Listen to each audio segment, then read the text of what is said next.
To frame and blame someone else. 12. Generally, a high-ranked summoner isn't just strong. Their long-accumulated wealth isn't a small number. So it would be difficult to bribe them. In this world, people who can be bribed with money is the easiest to deal with. What he is afraid of are people who don't have any interest in money. Angua Gong laughed and said, Shi Tian Daren is a straightforward person. Huang Beiyu said, I just like to make friends. Yes. Make friends. Angua Gong understood the meaning and began to feel relieved. After Huang Beiyu finished looking at purple gold furnace, she suddenly lifted her head and said, I heard that Angua Gong's prefecture has a prized furnace. I wonder if I could see it.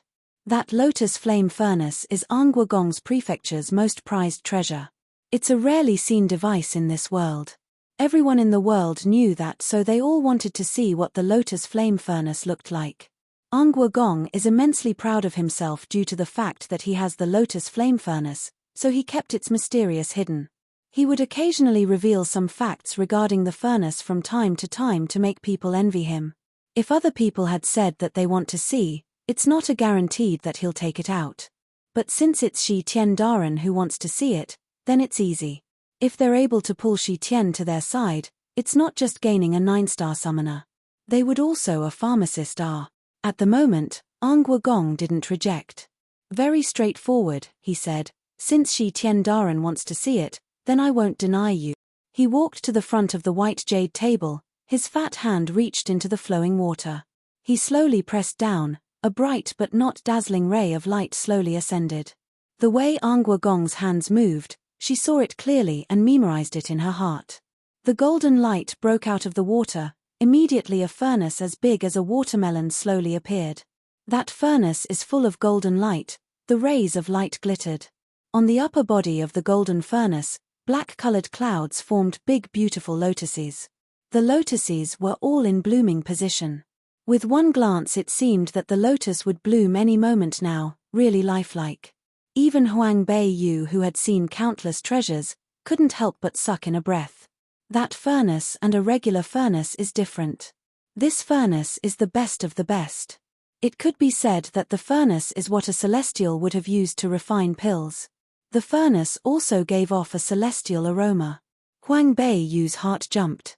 Like how a heart would beat, she felt the black jade inside her clothes moved. That's it, Yang whispered. After so many years, I finally saw it again. Lotus flame furnace. You saw it before? Huang Beiyu asked Yang as she stood still without moving. Chumph Yang quietly snorted. This is the best treasure that person had made. In this world, devices with the same level as this furnace won't surpass 3. Huang Beiyu was a little surprised. Yang said, with your ability, it won't be hard to bring the lotus flame furnace away. Of course. But right now I don't want to take it away yet. Under the black cloak, Huang Beiyu's eyes flashed a trace of a scheme. Sure enough, it's a treasure, Huang Beiyu calmly and confidently said as she stood in a distance from the white jade table. She doesn't get closer to have a closer look. This made Angua Gong felt a lot more relaxed. After all, any expert that had seen this kind of precious treasure would be tempted. Shi Tian's ability is so strong if she's tempted to take it. No one could stop her. To frame and blame someone else. 13. Angua Gong turned around and exclaimed, that lotus flame furnace is indeed a precious device. If it was used to refine the marrow cleansing pill, the success rate would be higher than a normal refining pot. Humph, what does this obese person know? If it was the person from before and they used the lotus fire furnace to refine marrow cleansing pill, it will most definitely succeed. Nightmare explained in disdain. Huang Beiyu was stunned. There's a 100% of refining marrow cleansing pill? Is that person that strong? Does the lotus fire furnace mark its owners? Huang Beiyu said. If it's a precious device that marked its owners, it might be a little tricky. It marked its owners through its blood. Unless the owner is dead, otherwise wherever the device is, the owner is able to feel it. Besides that, only the owner is able to use the device. Angua Gong chuckled so hard that his chubby fat began jiggling up and down. If they aren't a refining pharmacist, they aren't able to claim ownership over the refining pot. Our family has never had a refining pharmacist. He was thinking in his heart that if Shi Tian was on his side, it wouldn't matter if she ended up using the lotus flame furnace. With this precious device, plus Shi Tian's status as a 9-star summoner and refining pharmacist, Angua Gong's prefecture will be stronger. After hearing that the device hadn't been claimed by anyone, Shi Tian felt a little better. Looking at that bright furnace, she asked, if it hadn't been claimed, what happens if it was robbed? Haha. Shueche burst into laughter before explaining, Darren, don't worry. In this secret rooms, there are a lot of tricks. Even if they were a 9-star summoner, they might not even be able to break in. Even if they made it in, the water on the white jade table is restricted by qi. It only marked my father's breath. So that's how it is. In her heart, Huang Bei Yu quietly pondered over the information. This is like a modern secret room with passwords, however this is much weaker when compared to the modern high-tech equipment. That's best. Huang Bei Yu nodded her head and took another look at the lotus flame furnace, then continued, Today I have really opened my eyes. Thank you, Angua Gong. Angua Gong placed the lotus flame furnace away and wiped his hand clean from water. It's not every day that Shi Tian Daren and I are able to talk like this. I have already ordered the servants to prepare dishes and wine. Let's go to the living room and talk a bit more. Thank you. Huang Bei Yu coldly smiled. If she wanted to steal this obese person's belongings, she needed to pretend to enjoy his company. She had drunk a couple glass of wine. Huang Bei Yu is usually cold and indifferent, but she has great patience when listening to other people talk. Whatever the father and son united together and said, Huang Bei Yu was able to respond back. Angua Gong was more satisfied with Shi Tian, and seeing that she is so sincere, Angua Gong's heart is happy. When the day darkened, Angua Gong Fu was still doing a funeral. Therefore Huang Bei Yu had left. On the road, in her heart, she had planned out how to steal the lotus flame furnace. However, it's not enough to just steal it out. She's going to do something else also. Wasn't the Xiao family afraid of offending Angua Gong's prefecture? Weren't they trying to send gifts to them to show that they had no relation to her? Well, she will let the grudge between the two families grow deeper. To frame and blame someone else. 14. Going back to Flowing Clouds Pavilion, Huang Bei Yu took out the clothes that were made in the clothing store. She had got it back 2 days ago and hadn't taken a look at it yet. These clothes were made exquisitely. The black cloth material, its top was embroidered with dark flowers, according to the drawings she gave to them. It fit really well with her, and when she wore it, it wasn't too handsome. Dong Ling's eyes were straight from looking at it, asking surprisingly, Young miss, which country's clothes are these? How come I have never seen them before? It's a country far away from here. Huang Bei Yu randomly said. She didn't want to explain to Dong Ling something she won't understand. She arranged the clothes and asked, Did you prepare the things I asked you to? It's all good. Dong Ling immediately turned around to the drawers and pulled out a small cloth bag, opened it. This is the eldest young master's jade pendant. I heard he always had it and it never leaves his side. Huang Bei Yu blinked her eyes and picked up the jade pendant. When she came back from Lingyang College, she told Dong Ling to find Xiao Zhongqi or Xiao Yuan Cheng's belongings over here. Who knew that Dong Ling had such remarkable powers and obtained Xiao Zhongqi's personal jade pendant? How did you get this? Xiao Zhongqi's strength wasn't that low either. After all, he is one of the Imperial Silver Warriors. Dong Ling's face turned red, and slowly spat out, I had just gone to the garden when I saw the eldest young master teasing concubine Shue's maids. Clothes. The jade pendant fell onto the grass, so I picked it up. After all, Dong Ling was still young, so it was awkward when she saw what happened between the opposite genders. It made her even shyer when she spoke of it. She lowered her head, her face red as a tomato. Huang Bei Yu, on the other hand, didn't have much reaction to it. In the 21st century, she had seen these things happen often. She could have seen the whole process without even blinking, not to mention having her face turn red. She placed the jade pendant away, nodding. This time, the Xiao is definitely going to suffer. After she finished, she sneaked out. Dong Ling looked her disappearing figure worriedly. Every time young miss sneaked out, she always worried. Even though based on young Mrs. Strength she didn't need to worry, but what happened if she met someone stronger than her? In the dark night with thick fog, there was not a single star out there. A small figure snuck out from Princess Jonggong's prefecture. On the street, she was like a ghost. She was fast and neat. The delicate black robes fluttered under the night and the strange chilling atmosphere led people to shiver. Between several ups and downs, she had arrived in front of Gong's prefecture. She was so agile that she didn't even startle the cat in the yard. The light in the study room was on and she silently moved closer. In a corner, she heard noises coming out from the window. Congratulations, Father, for gaining another master. It will be just around the corner when Father will be able to sit on the throne. Xue Chei's distinct arrogant voice laughed. Gong also laughed. Who would have known that Shi Tian had joined our side so quickly? Even the heavens had blessed us.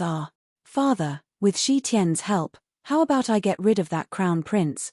Xue Chei hissed. Gong's eyes flashed over. Humph. He dared to protect your sister's killer, of course, we won't let him go. But Shi Tian had just joined our side. It's too early to let Shi Tian go against the crown prince right now. Father is right. I haven't planned it out. Xue Chei clenched his jaw. But, Meng'er can't die for no reason. That Huang Beiyu, I will kill her. To frame and blame someone else. 15. Gong nodded his head and narrowed his sly eyes. Last time, we sent Xue Die out but he hadn't returned for so many days. He's probably spending his money drunk at a brothel. Useless thing. Xue Chei shrunk his neck, hatefully added on. That useless thing.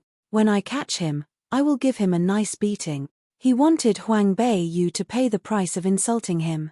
Therefore, he had sent Xue Die, who had pretty good skills but sinister enough to taint that girl then kill her after. Who knew, after all these days, there was no news from Xue Die. Humph. Send a reliable person this time. That girl doesn't know anything. It's time to give her some lessons. Send some more people. Make sure not to leave any evidence. If she dies in Princess Zhong's prefecture, it won't be our fault. I understand, Father. The day's getting dark. Today, you've been too gloomy. It's better if you go back and rest. Xue Chei tried to convince his father. Even though he didn't show anything on the surface, but Father adores Meng'er. How could Father not be upset when Meng'er died? Chem. Gong sighed. My poor Meng'er. Father, don't be upset. I will avenge Meng'er. The door to the study room opened and Xue Chei helped Gong out before locking the door and leaving. Huang Beiyu came out from a dark corner. The ghostly figure, the black clothes, the entire person integrated into the night. She fiddled with the lock on the door and shook her head before pulling out a wire. Drumming it twice, the door opened. She quietly walked in and closed the door. Based on today memories, she didn't even need to open the lights. She could walk in the dark freely. Any subtle arrangement was memorized in her mind. She didn't need to look at it with her eyes, it was as though everything was displayed in front of her. She stood where Gong had stood and quickly calculated the width of his obese body in his mind and the arc of his arm which he had lifted. She moved her feet and hand to the number of steps accordingly. No, not on the wall. A flash of light went through her mind and her toes pointed twice on the floor. This position is correct. But after a long time, it still didn't respond. She calmed down and thought about it. Her feet harshly stepped onto the floor. The sound of the wall turning met in her ears. Huang Beiyu tilted her lips. Gong is as sneaky as a fox. He even calculated her in. Normal people would have thought that the button would be on the wall. They would have thought he pressed someplace so their attention would be on the upper part of his body. No one knew the real button was actually designed under his feet. Normal people who stepped on the floor would have no response. Even a strong man would probably have no response. However, Gong is a fat person who weighed a couple 100 pounds. The strength of him stepping down would be different from others. This was design is smart, she had to say so. But when they met Huang Beiyu, what good is being smart? She is a super high IQ genius.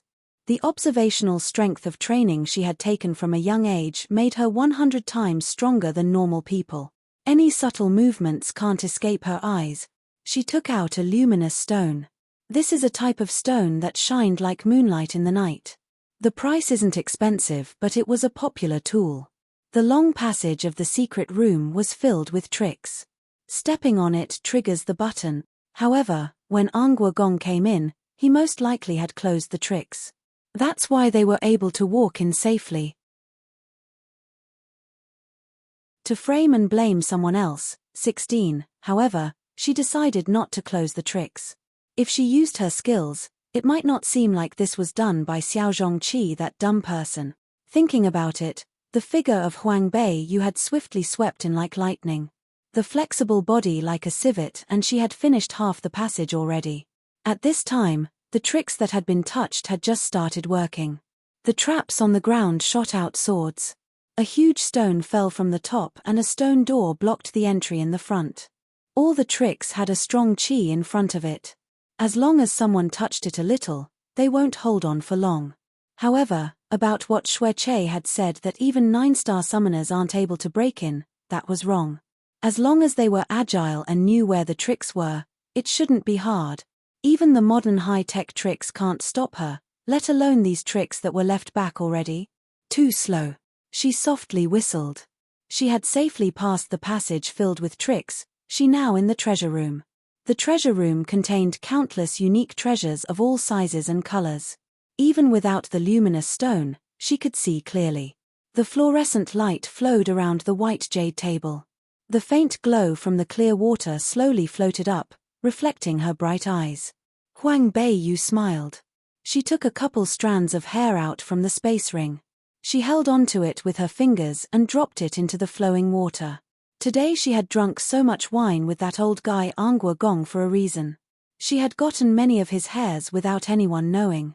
Fortunately, Xueche had said that this white jade table needed Angwa Gong's qi in order to open.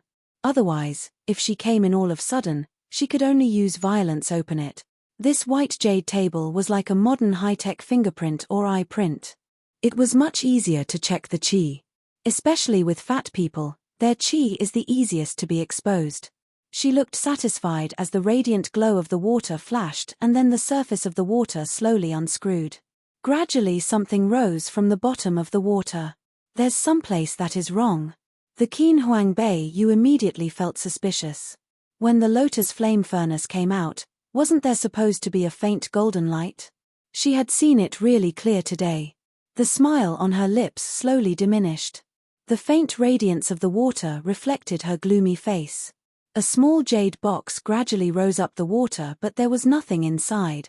The first thought that passed her mind was, she was cheated by the old fox. However, as she continued to think, there was something wrong about it. Angwa Gong was sneaky, but he was confident about the traps in the treasure room. He would never have moved the lotus flame furnace. When she came in, the tricks that she met were a bit too simple. Just for a moment, her brain flashed over countless messages. Huang Beiyu harshly slammed her fist down on the white jade table. Someone had gotten to here first. Who was the person who thought to steal the item the same day as her? Plus their methods were smart. As she was thinking, the quiet treasure room suddenly echoed a laugh. Very smart. Huang Beiyu looked over and her action reacted faster than her brain. As soon as she turned around, she threw herself at the sound in the dark corner. The black clothes flashed in the dark. At the entrance, they turned around and the face's smile was one of a devil. To frame and blame someone else, 17. First come first serve, you want to steal it from me? Under the radiance of the precious treasures in the room, that Ivaldor's personality and aggressiveness compared with his usual gentle and scholarly manner are completely different are. Feng Lian Yi. The things I want, you can't steal it away from me. Huang Beiyu was angry and her eyes were ice cold. This person knew too much of her secret. Leaving him alive will eventually be trouble for her. Feng Lian Yi faintly smiled, his eyes sparkled and stared at her. Then, come to get it from me. As he finished saying that, his body shape flashed. He had rapidly left the room and Huang Beiyu snorted but didn't hesitate to catch up to him. Both people's speeds were really fast. In the blink of an eye, the two of them had arrived outside the secret room. In the dark study, based on their keen senses, the two of them had quickly made 2 moves against each other. Huang Beiyu felt pain from her hand because after all the body of a 12-year-old is still weak. The strength for close combat isn't enough. The opponent obviously knew this weakness. After a couple moves, he had the upper hand in the battle. His skills are absolutely comparable to her. But if it was the real her, he might not even have the upper hand.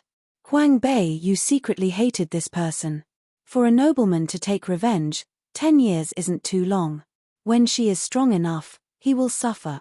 Boom! Huang Beiyu's feet kicked at his waist, but she was shocked by his steady strength and stepped back a couple steps. Meanwhile, his hand grabbed her shoulder. With a spin, he came behind her. "You're so young. Do you want to win me? Maybe when you grow up." Humph. Huang Beiyu laughed coldly. The 9th prince of Bei Yarrow country is really hidden expert R. Be careful, if you wear masks for too long, it will rot on your face. We're both the same.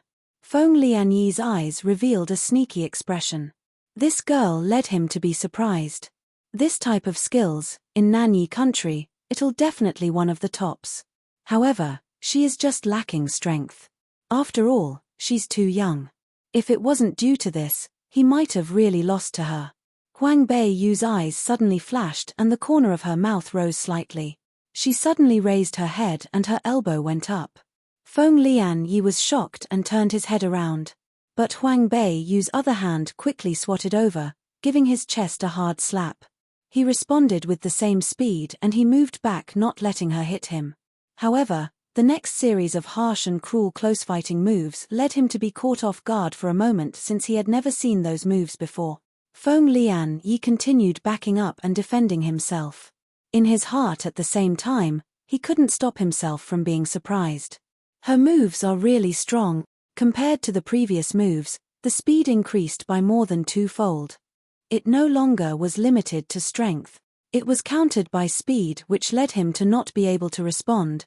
"Hand it over." The last heavy punch landed on his shoulder. Huang Beiyu pinched him on the shoulder just like how he had done so before. She flashed over to his back and there was a dagger now placed by his waist side. Competition for who's crueler? Who can beat her? Competition of who's quicker? Again, who can beat her? Even when she is facing stronger enemies, she is able to make herself invincible. This is the scariest part of the ultimate weapon. Feng Lianyi raised his hand and sighed. "Very good. Stop talking nonsense. Well, since you have one, I will give it to you." Feng Lianyi smiled helplessly. An idea flashed in his head and he took out a box from the space ring and threw it backward. Huang Beiyu reached over and grabbed the box. She opened it. There was no lotus flame furnace. Just a normal fist-sized pearl with a purple glow. To frame and blame someone else. 18. You dare to deceive me. Huang Beiyu became furious. Feng Lianyi had already lightly evaded her dagger, smiling as he said, "I'm just gifting you a present for our meeting." As he had said that, he already used lightning speed to flip out from the study room's window. Huang Beiyu narrowed her eyes. He actually dared to play with her. Then she will absolutely not let him have an easy time. "Someone come there is a thief," she screamed. Feng Lianyi, who had just come out of the study room, was stunned. He bitterly smiled. That little girl is really. After Huang Beiyu's shout, the guards in Anguagong's prefecture were immediately alarmed. The expert who was closest immediately rushed over. Just on time to exchange blows with Feng Lianyi. Feng Lianyi's pupils darken, his murderous aura flashed. The expert which had rushed over here could only exchange a single blow with Feng Lianyi and was killed quickly. Then his figure flashed, disappearing into the night. Huang Beiyu ran to the window to have a look. Her heart was surprised. If he had been this cruel when he had fought her, she would have never gained the upper hand. Outside the study room, the guards all immediately gathered together. Inside Anguagong's prefecture, lights were abruptly lit. All the people had rushed over. Huang Beiyu randomly dropped Xiao Zhongqi's jade pendant on the ground. She jumped out the window and disappeared like a ghost. What happened? On the other side, Anguagong was wearing a black fox fur coat which made him seem even more obese. With the help of the guards, he hurriedly rushed over. He saw that the door of the study room was opened, his heart jumped. He immediately walked into the study room.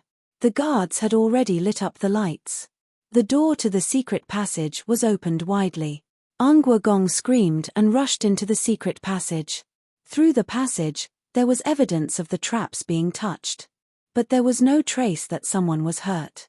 Angwa Gong's heart was chaotic. Big beads of sweat already formed on his forehead. His fat body was shaking. Inside the treasure room, he saw that the white jade platform was empty. My lotus flame furnace ah! Angwa Gong let out a blood-curdling scream. Everything in front of him became black as he fell backward. Father! Xueche followed behind. He immediately came up to help him up. However, Angwa Gong's body was too big. His fat body had overwhelmed Xueche as they both fell onto the floor. The father and son fell upside down, both battered and exhausted. The guards who rushed up promptly helped them up. Quickly go chase that thief. Xueche fell, but he was still awake and immediately commanded them. We already are chasing after the thief. Steward Chen said. Eldest young master, should I check to see if there's anything else missing? Go. Check to see if anything else is missing. Xueche's hand trembled. He saw that the white jade platform was empty. Their most prized treasure. It was the treasure that made Angwa Gong's prefecture rise to fame. Their lotus flame furnace from the Mengzhen mainland was stolen. Cold sweat formed at his forehead. Their most prized treasure was stolen. In the future, Angwa Gong's prefecture won't be able to take out a device like the lotus flame furnace to completely shock every family on the mainland. Steward Chen immediately went to check on the treasures. Angwa Gong groaned as he woke up with trembling lips. He said, Che quickly go see if the lotus flame furnace is still there Xueche's face was painful and distorted. In order to check, he got up and walked to the white jade platform and looked at it. On the elevated white jade, there was nothing. The white jade platform was also empty. Even the water that released rays of light was gone. Because the water lost the moisture of the treasure, it had become plain regular drinking water. Was originally in the roars the qi around it was still present, the light blue qi still circulates around them. However, the lotus flame furnace is really gone. To frame and blame someone else, 19, with a miserable scowl on his face, he roared and shouted on the white jade platform. He beat the white jade platform with his fist harshly. This damned thief. Damn it. Angwa Gong's old eyes once again turned over. His fat body was no longer able to get up. Sitting on the floor, he was a mountain of flesh. Like Xueche, he howled in grief. Catch that thief. I will definitely chop him into 8 pieces. My lord, the water pearl is also gone, Steward Chen said as he walked over. The water pearl, the pearl that Feng Lianyi gift Huang Beiyu for their meeting. The pearl allows the user to breathe underwater. What? Angwa Gong shouted. He closed both his eyes, wanting to faint again. His fish beat the ground, evil thief. Xueche resentfully said, I will personally go chase that thief. As he said that, he took large strides out. Just at the right time to collide with someone who was rushing in to report the situation. Xueche roared, You blind thing. That guard was so scared that he immediately knelt down on the ground immediately and kowtowed, Eldest young master, please spare my life. Eldest young master, please spare my life. This small one found something on the outside. It could be what the thief had dropped. To kowtow, traditional greeting, especially to a superior, involving kneeling and pressing one's forehead to the ground. What thing? Angwa Gong said as he climbed up from the floor. His short hands and short legs were very comical. Xueche also hurriedly asked, Quickly take it out. The guard was so scared that with trembling hands, he immediately held something. An emerald jade pendant. The emperor green was grandeur and noble. The watercolor of the pendant was transparent. Just with one glance, you can tell it's an ordinary item. Xueche looked at it and suddenly yelled, I recognize this thing. Angwa Gong looked towards him. With a fierce expression, Xueche said, His mother, Xiaozhong Qi. Your father didn't go provoke you. You actually dare to provoke me up to my head. His mother is like the literal translation of the F word. Xiao Zhongqi. Angua Gong's expression changed, anger immediately bubbled up. The people from the Xiao family are good. Xueche said, Father, I am definitely not wrong. This jade pendant is what that Xiao Zhongqi wears it every day. It never leaves his body. No one else would be able to take it. Angua Gong blinked his 2 eyes, a ray of Savinus flashed by his eyes. Good. With evidence here, how can he deny it? If the Xiao family doesn't return my lotus flame furnace, I will even exterminate Xiao Qi Yuan. Huang Bei Yu came out of Angua Gong's prefecture. As she heard the commotions, she coldly sneered in her heart. Yang unhappily said, Before, if you had let the Iceland spirit bird out, how can that Feng Lianyi be your opponent? Then the lotus flame furnace would be in your hand already. Huang Bei Yu said, If I had let ice out, then my plan on shifting the blame for this incident on Xiao Zhongqi then won't be carried out. I don't want the people from the Xiao family to live too smooth and steady. Yang disdained her reasoning. To him, obtaining the lotus flame furnace is more important than anything. As for the people from the Xiao family, those insignificant things, just kill them. In addition, even though I have a spirit beast, it doesn't mean that Feng Lianyi doesn't have one. Huang Bei Yu said in a low voice. She can't help but feel that Feng Lianyi isn't as simple as he seemed. She had this kind of feeling ever since the first time she met him in Princess Zhong's prefecture. Seeing him today in Angua Gong's prefecture, she is surer of her feelings now. In front of people, that Feng Lianyi is the same as her. He wore a mask. Yang slowly said, Are you giving up on the lotus flame furnace? Huang Bei Yu coldly laughed. The thing is in his hand. But sooner or later I'll get it back. To frame and blame someone else. 20. Although Yang was sealed in the forbidden black water prison, he was still able to see clearly what had happened in the outside world. This seemed to be a water pearl. Yang stopped and continued, It's right. It really is water pearl. Humph. This compensates for our loss. Although we don't have the lotus flame furnace, this water pearl is also one of heaven and earth's precious treasures. Water pearl? With this water pearl, it's not a difficult task to go to the depth of the sea. Huang Bei Yu thought for a moment then laughed. The pressure at the bottom of the sea is huge. If people go down there, they will be pressed into pieces. Humph, you don't understand this. Although this water pearl isn't a weapon, as long as it is water, it will move out of the way. Walking at the bottom of the sea would be like walking on the plain ground. Well, this sounds amazing. When we have time, we should try this out. Huang Bei Yu looked at the pearl and placed it away. She then sneaked back to Flowing Cloud Pavilion. After she had come out from changing her clothes, Dong Ling had run over exclaiming, Young miss, something's wrong. Angua Gong Fu's people had surrounded our prefecture. Huang Bei Yu calmly drank her tea and nodded, They're pretty quick.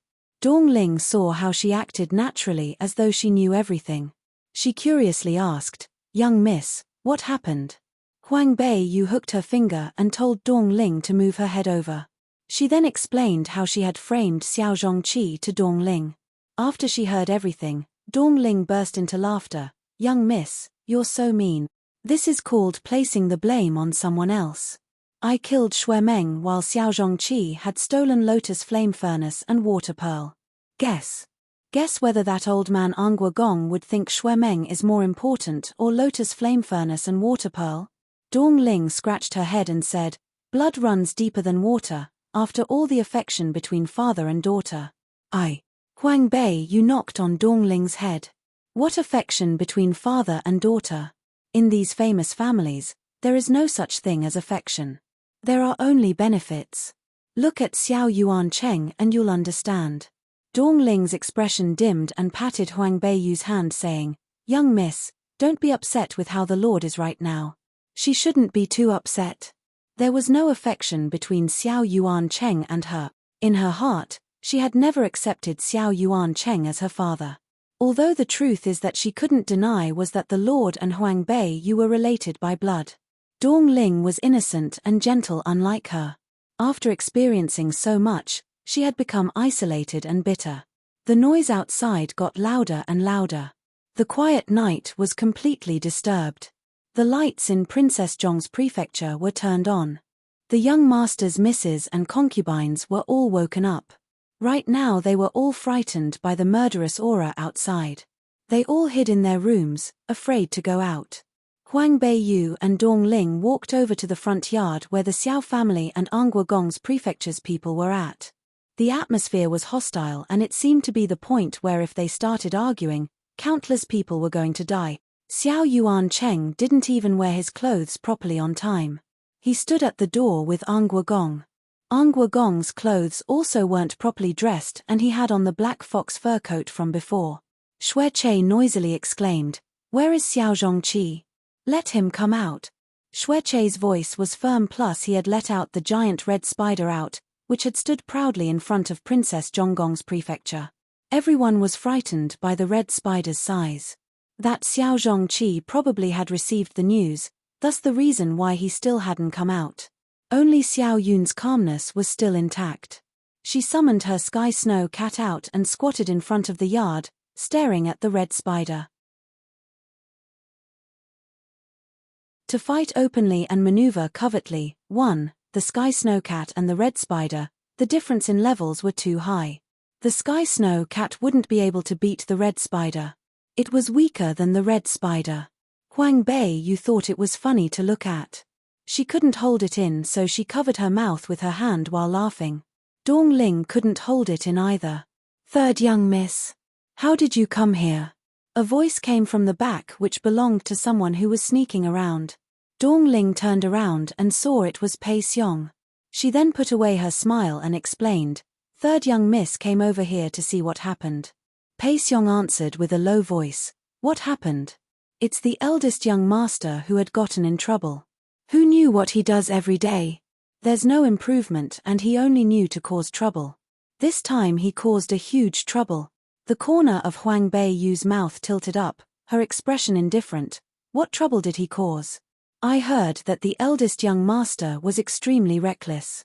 He actually went to Anghua Gong's prefecture and stole the famous lotus flame furnace." When Pei Xiong explained, she was angry. Just before concubine Qin was angry and that go her pinched. It had hurt so much. Dong Ling pretended to be shocked. "Lotus flame furnace? That's so daring. What was the eldest young master thinking? Anghua Gong's prefecture has a lot of power. It's not someone who he can offend." Pei Xiong's face was indignant. "That's right, who knew what he was thinking?" Concubine Qin was so furious. "I think this time, the Lord would harshly punish Concubine Qin. Concubine Qin will lose favor." Dong Ling comforted her. "Don't worry, Concubine Qin has Cheng Xiong's prefecture behind her back. Plus Concubine Qin is beautiful, she won't lose favor." Pei Xiong raised her eyes and carefully looked at Huang Beiyu before saying, "Third young miss, how about you let me follow you? Pei Xiong, with you at Concubine Qin's side helping me, I'll be more than relieved." Huang Beiyu turned around and looked at her. The white face revealed a simple and elegant smile. Dong Ling added, "That's right. Without you, how can the young miss beat Concubine Qin? When the young miss is in charge of Princess Zhong's prefecture, you'll be the biggest hero." Pei Xiong's face flashed over a happy expression and hurriedly exclaimed, "Thank you, third young miss." Pei Xiong will do her best to help third young miss. Huang Beiyu nodded and gave a look to Dong Ling. Dong Ling smiled and grabbed a pocket of gold coins from her sleeves to Pei Xiong. "Sister Pei Xiong, use this money first. Young miss has rewarded you it." Pei Xiong's eyes were almost straight and she widened her mouth. "This is a whole packet of gold coins. Growing up this big, she had never seen that much money. In the Cart mainland, gold coins were the most valuable type of coins. The income of normal people, at most they would only have 20-something gold coins. Yet when young miss had given her something, it was a whole packet of gold coins. There were at least 100-something gold coins. "Thank you, young miss." Pei Xiong was so joyful she couldn't even close her mouth. Dong Ling smiled. "Keep it safe, don't let anyone see it." Pei Xiong nodded her head rapidly and then lowered her voice to announce, "Third young miss, the problem that the eldest young master had caused will probably go out of hand. The emperor will probably get to know about it too. No matter how much power the prime minister has, it wouldn't be more than the emperor's. Therefore, concubine Qin might come back and beg you for your help. Huang Beiyu raised her eyebrows. Beg me? Well, right now, who doesn't know the emperor has the third young miss in his heart? Plus the crown prince and princess Yingyi are also fond of the third young miss. One sentence from you is probably more useful than 10 sentences from the prime minister. Pei Xiong tried to please her. Although it wasn't really pleasing since, after that day's palace banquet, the emperor's attitude about this was obvious. To fight openly and maneuver covertly, too. Besides that, the emperor had rewarded many treasures to Huang Beiyu. The whole Linhuai city all knew that Huang Beiyu from Princess Zhong's prefecture was appreciated by the emperor. Who would dare to look down at her? Now that Xiao Zhongqi had caused such a huge trouble, even if the prime minister had begged the emperor, there would be no use. However, if Huang Beiyu went to beg, things would be hard to say. Dong Ling coldly smiled. How did she treat our young miss before? If she dared to beg, I will beat her out. Pei Xiong hurriedly added, that's right, she won't even come because she's afraid to lose face. Pei Xiong. Huang Beiyu calmly stated. Go back and try to convince her to come to beg me.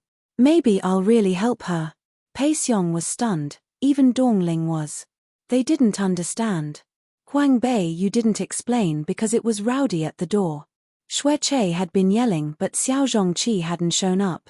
How could he let this go? Instead, he had begun to use violence.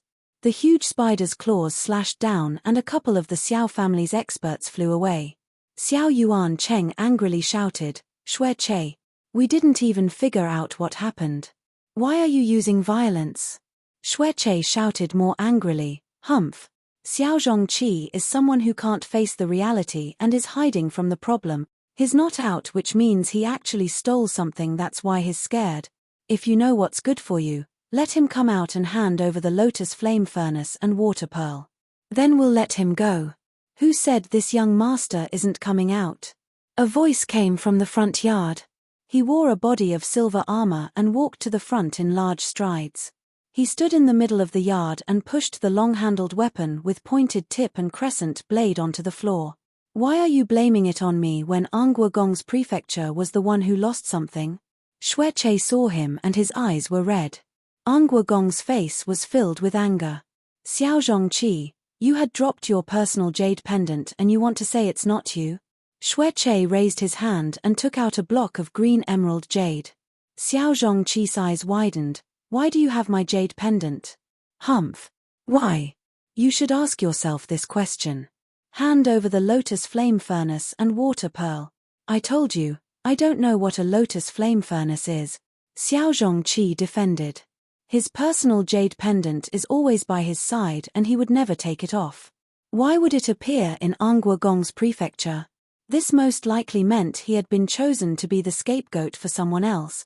But based on this situation, this pair of father and son believe that he is the thief. There was no way to explain this. Xue Che saw that he would never admit to it no matter what, so his anger increased. Okay. You don't want to admit to it. Then when I kill you, I will search for it. Xue Che raised his hand and that red spider screamed towards the sky. Its 8 legs crawled in the direction of Xiao Zhongqi. That Xiao Zhongqi isn't that weak either. After all, he is an imperial silver warrior. His strength can go against a 4-star summoner and their spiritual beasts. However, Xue Che's red spider was too strong. With this level, even a 6-star summoner who saw it might not even battle against it. Xiao Zhongqi's head dropped down, beads of sweat. His hand held the long-handled weapon with a pointed tip and crescent blade, and he got in fighting stance. His eyes widened like a cow. Stop! In the Black Night Street came a cold yell. Following that, the sound of horses rang. In the middle of the night, those who are trying to find trouble in front of Princess Zhong's prefecture are disturbing the imperial security. Those with this crime can be beheaded. A voice of authority sounded. To fight openly and maneuver covertly. 3. Black Cavalry. Black Cavalry that guarded the imperial capital. A team of black cavalry, in the blink of an eye, arrived in front of Princess Zhong's prefecture. The leader was a man who raised the hose whip and asked, "What are you guys trying to do? Do you guys not have the law in your eyes?" No matter how unreasonable and greedy Angua Gong is, he didn't dare to go against the royalties right now. Not only that, the Black Cavalry were not biased. They had gone against royalties and ministers before. They were all warriors above the silver rank. Offending them wouldn't be fun. At the moment, Angua Gong jumped off from the carriage and explained to the man who had the horsewhip, "Commander, the Xiao family were the ones who went over the line. They allowed their son to steal the treasure from my prefecture. This lord just wanted his treasured back." The commander seriously replied, "This commander doesn't interfere with private business. But it is now in the middle of the night and this commander doesn't allow people to cause trouble in the streets. Otherwise, this commander won't be kind anymore." But how could Angua Gong let it go? As soon as he thought about the lotus flame furnace and the water pearl, his heart felt like it going to be ripped out. "There's no buts," the commander ordered. "Do we really need to startle the crown prince?" The commander's eyes swept over to the red spider and there was a glimmer of light under the black mask. That meaning is very clear. Even if it was the rank 11 red spider, as long as the crown prince's purple fire Chilin came, the red spider would be destroyed. Angua Gong's face immediately changed and Xue Che also revealed a glimpse of nervousness. A 9-star summoner and has the purple fire unicorn. In the entire Nanyi Guo, probably only one person could battle against the crown prince, Shi Tian Daren. If Shi Tian Daren was on their side right now, then they could destroy Princess Zhong's prefecture without hesitance. Xue Che kept the hate in his heart.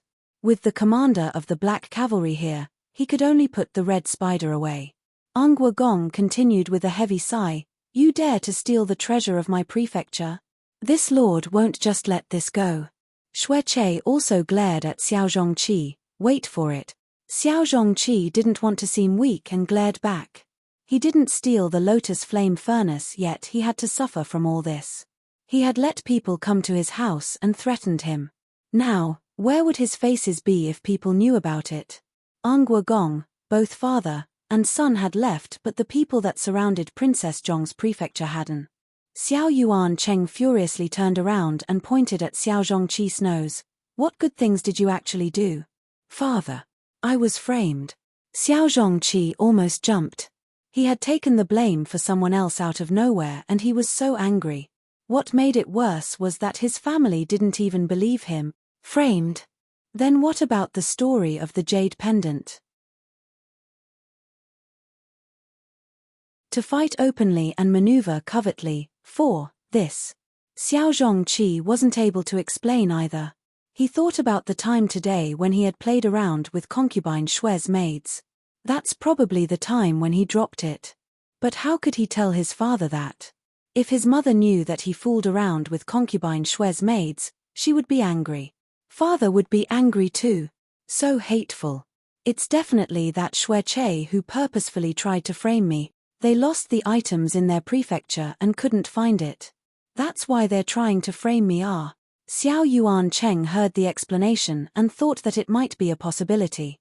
He humphed and angrily turned his head around. Concubine Qin saw that his son had suffered so much and her heart was pained. "Lord, we need to think of a solution to this problem. Humph, how can we solve it? First, let that stupid son explain why his jade pendant was found in Angua Gong's prefecture." Xiao Yuan Cheng humphed. In his heart, he was depressed. Originally he had planned everything out. He wanted Xiao Yun to marry Xue Che so that he could use Angua Gong's prefecture's power to strengthen his status. The plan was going well and the two families were satisfied. Who knew halfway through this would happen? Angua Gong's prefecture's treasure, the lotus flame furnace and that water pearl were stolen. Those two items both disappeared at the same time and it all led to Xiao Zhongqi. This is definitely not a small problem. If it wasn't solved correctly and if the Xiao family really offended Angua Gong's prefecture, this huge statue, then they probably won't have anywhere else to stand in Nanyi country. The more he thought about it in his heart, the more worried he became. He walked around in the yard, back and forth. How do we solve this problem? Zhongqi, you tell me. Xiao Zhongqi's mouth widened, but he had no thoughts in his head. He could only depressingly say, "This had nothing to do with me. How about we just let them come in the prefecture and search?" "That is absurd." A cold voice suddenly rang.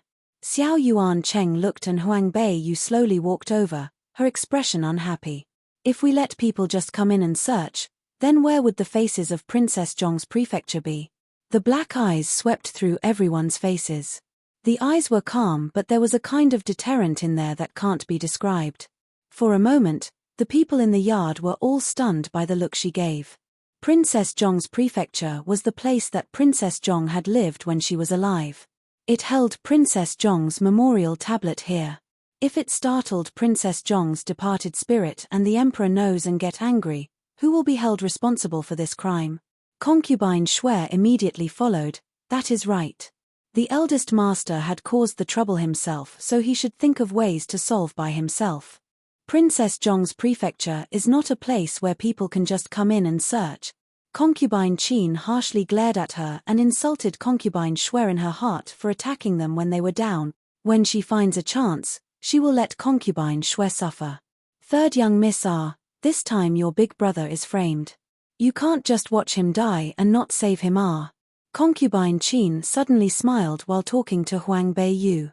In her memory, she rarely saw Concubine Qin revealed that smile to try to please her. Concubine Qin's face was pretty, but that smile made her want to vomit. "Concubine, you're funny. What solutions would I have? I'm just a normal person." After Huang Beiyu had finished, she softly coughed. Her pale face revealed a weak and sick expression. Concubine Shui obviously knew what Concubine Qin was thinking about. After all, she just wanted Huang Beiyu to go to the emperor and beg him. Concubine Shui wouldn't let that happen. To fight openly and maneuver covertly. 5. What happened with the eldest young master was suspicious. The people from Anghua Gong's prefecture had evidence. If the elder master wanted to prove himself innocent, then shouldn't he explain why his personal jade pendant appeared in Anghua Gong's prefecture? Concubine Shui looked towards Concubine Qin. The expression in which Concubine Shui takes joy in her pain made Concubine Qin clenched her jaws tightly. "Someone framed me. What is there to explain?" "Framed? Well, there needed to be evidence in order to frame someone, right, Sister Qin?" Concubine Shui had a sharp mouth, not something Concubine Qin could be compared to. "Humph. This is actually not a big deal. As long as we examined it clearly, then Zhongqi can be proved innocent." Concubine Qin loudly exclaimed. "I don't believe this world doesn't have the law." Concubine Shui coldly smiled but didn't bother with her. Instead, she turned around to Huang Beiyu and stated, "Third young miss, it's dark and your body is weak. So don't stand outside. I'll bring you back to Flowing Clouds Pavilion." Having watched enough of the show and knowing that nothing interesting was going to happen if she stayed, Huang Beiyu nodded her head.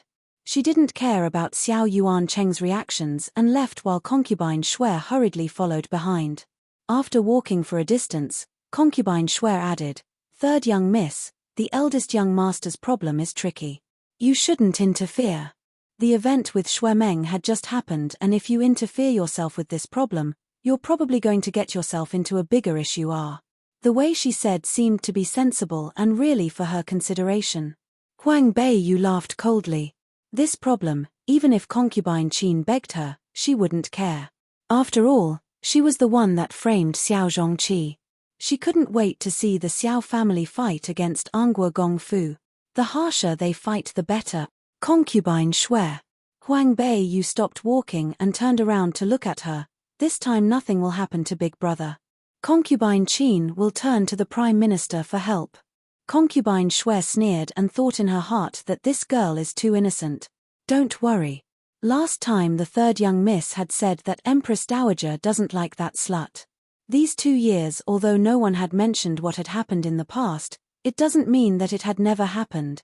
For this, I already have a plan. As long as the third young miss doesn't interfere, I have a plan where she can never turn the situation back around. I naturally won't be doing anything. Huang Beiyu smiled faintly. After waiting for so long, this chance had finally come. After concubine Shui had gotten her promise, she walked away happily.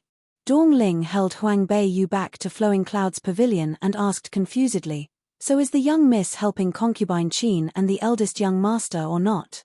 "Well, that depends on their luck." Huang Beiyu chuckled. "Dongling, while they are fighting, we are the ones benefiting from this. Just sit back and watch the show. As usual, young miss is the smarter one." One step at a time, young miss had calculated everyone in Anguagong's prefecture, the Xiao family, concubine Shui and Qin, eldest young master and the second young miss, all had randomly suffered. The few steps that young miss had made were amazing. Who told them to ask for trouble? Huang Beiyu wrinkled her eyebrows. These were all just a small punishment. It could be counted towards punishing them to make Princess Zhong and Princess Beiyu feel a little better. The second day, the news that Anguagong's prefecture had lost their treasures had shocked the whole Linhui city. The lotus flame furnace and the water pearl were both lost at the same time. Even the emperor who had heard this was shocked. In the morning royal court, Anguagong cried and begged the emperor to check out what had happened and bring him justice. In their hands held important evidence which pointed towards Xiao family. To fight openly and maneuver covertly. 6. Xiao Yuan Cheng hurriedly explained that Xiao Zhongqi had never left the house yesterday, so it was impossible that he had gone to Anguagong's prefecture and stole the lotus flame furnace. This statement had made Anguagong think that Xiao Yuan Cheng wanted to shelter Xiao Zhongqi. This led Xiao Yuan Cheng, who was a grumpy person, to become angry. Thus, the two had fought and insulted one another on the royal court to the point where they were going to use violence. The emperor had already heard this yesterday, that Anguagong had taken people and surrounded Princess Zhong's prefecture. The two families almost had a big fight and the emperor was already irritated. Now he saw that the two people had openly fought with one another in the royal court, he was even more furious. He ordered for Xiao Yuan Cheng and Anguagong to be kicked out of the court. This event had spread throughout the entire Linhui city, which people had used it as a joke to talk to one another. However, Anguagong and Xiao Yuan Cheng had completely broken off their relations. Shui Che and Xiao Yun's marriage was called off naturally. Lingyang College, the horse carriage of Princess Zhong's prefecture, had stopped in front of the school doors, which immediately caught many people's attention. Xiao Yun and Xiao Ru, along with a few others, had gotten off the carriage first. After that, Huang Beiyu had gotten off another carriage. The surrounding people all looked at her in shock. Yesterday Huang Beiyu had killed Shui Meng in the arena. Everyone thought that she would hide in her prefecture for a couple of months before she reappeared. No one knew that she would have come to the school the next day as though nothing had happened. Is she not afraid she might meet Shui Che? Even though there was some distance between the Imperial College and the East Yard, but if Shui Che wanted to come to find her for revenge, it is easy. It was rumored that Princess Beiyu was weak, shy, and a waste. How come the Princess Beiyu they had seen right now is a brave girl who dared to take responsibility for her actions? Today Huang Beiyu wore a haze-colored embroidered peach-breasted skirt which made her look elegant. The pure color enhanced the exquisite face that doesn't have any powder applied. Her expression was indifferent and there wasn't a specific emotion that was shown. A pair of black eyes were calm, which revealed a mysterious atmosphere. This led many young masters to be absent-minded and interested in her. Xiao Yun also wore her most beautiful clothes today. She wore the brightest peach-red color, and it was made from Linhui City's most famous tailor, in the newest style. That bright color enhanced the color of her cheeks. Her charming skills was what made people admire her. Even if the marriage with Anguagong's prefecture was called off, she still had to dress beautifully. It's not like she appreciated a Shui Che. But as soon as she got off the carriage, she noticed most of the attention went to Huang Beiyu. There were some admiration, shock, and love. This discovery led Xiao Yun to be shocked. The clothes that Huang Beiyu wore were almost old-fashioned and she didn't apply any powder or dressed as charming as her. Are these people's eyes blind? Second sister, did you notice that third sister had become a little different? Xiao Zhonglei stared at Huang Beiyu and asked Xiao Yun. Humph. What's different about her? Xiao Yun replied unhappily. Xiao Zhonglei looked at Huang Beiyu, who walked in front of girls her age. He had never carefully looked at this little sister who was only a couple of days younger than him. He had never noticed how elegant and graceful she was. As though she was meant to be royalty from birth, faintly revealing a hard-to-explain grandeur.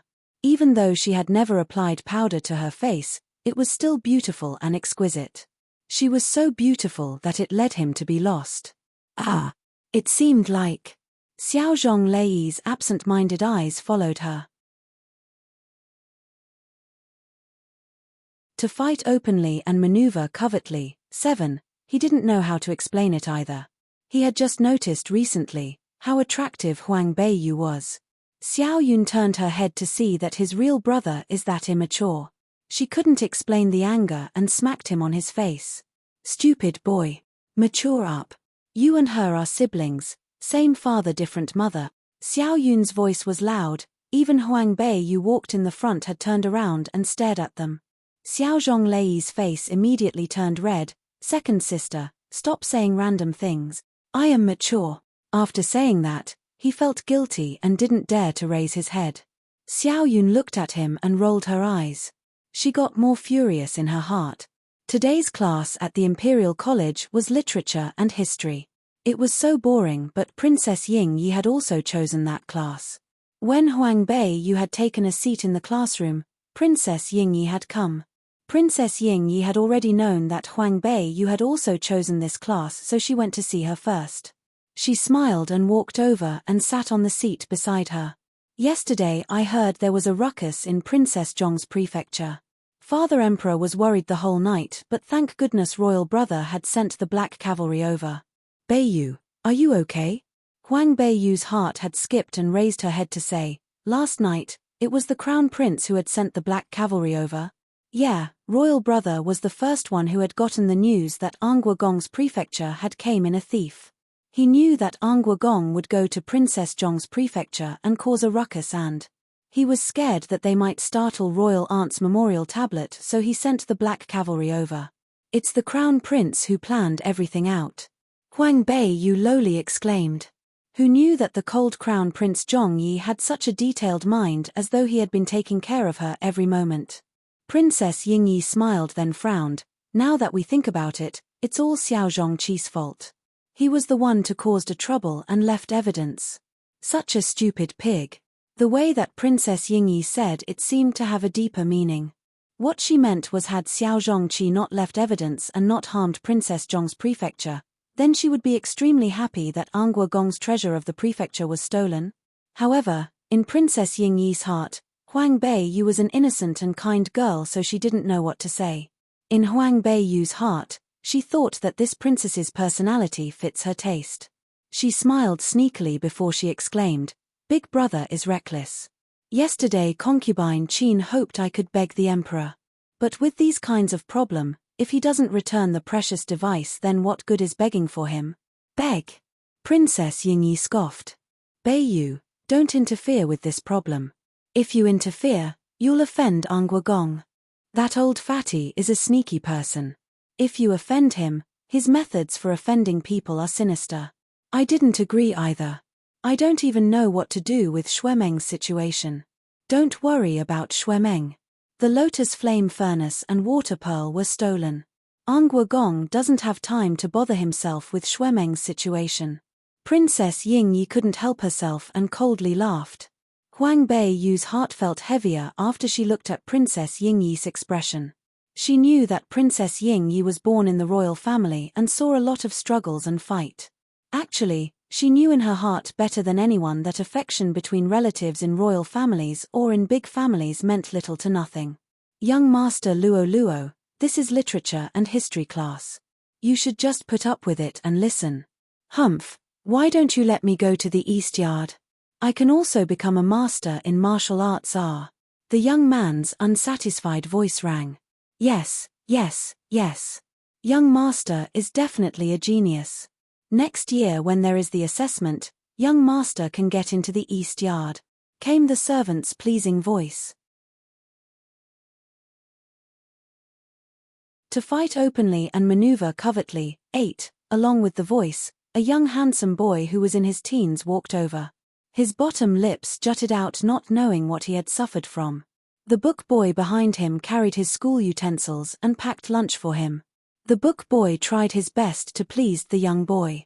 The black eyes swept through everyone's face and saw Huang Beiyu. The young boy's eyes shined and walked over in large strides. Huang Beiyu, who had seen this, had jumped. She thought in her heart whether she was going to be exposed. It didn't make sense though. This child didn't seem to have a sharp mind. "You're Princess Beiyu from Princess Zhong's prefecture?" Luo Luo stood in front of Huang Beiyu's desk, his two hands on the desk, and leaned forward. He saw that her eyes shined as brightly as the stars. Huang Beiyu had a good impression of this young boy called Luo Luo, so she nodded her head. Luo Luo clapped his hands and smiled. "Yesterday I didn't come, so I didn't see your performance in the arena. So regretful. But you are so strong, and I admire you for being able to kill Shuemeng, that evil girl." Shuemeng was the bully in school and usually bothered those new kids whose strengths were weak. Luo Luo was one of them and hadn't suffered any less from Shuemeng, so he really hated her. Yesterday, when he found out a hero had killed Shuemeng on the arena, he was so excited he wanted to go immediately to see that hero. After he heard that the hero was like him, who was also a student at Imperial College and also the famous waste from Princess Zhong's prefecture, young Master Luo Luo immediately made her his confidant.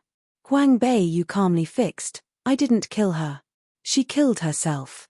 She was suffering from her own actions. It had nothing to do with Beiyu." Princess Yingyi also added on one side. She looked at Luo Luo and exclaimed, "Why don't you run after Shi Tiandaren? Why are you here at Imperial College? Don't mind my business."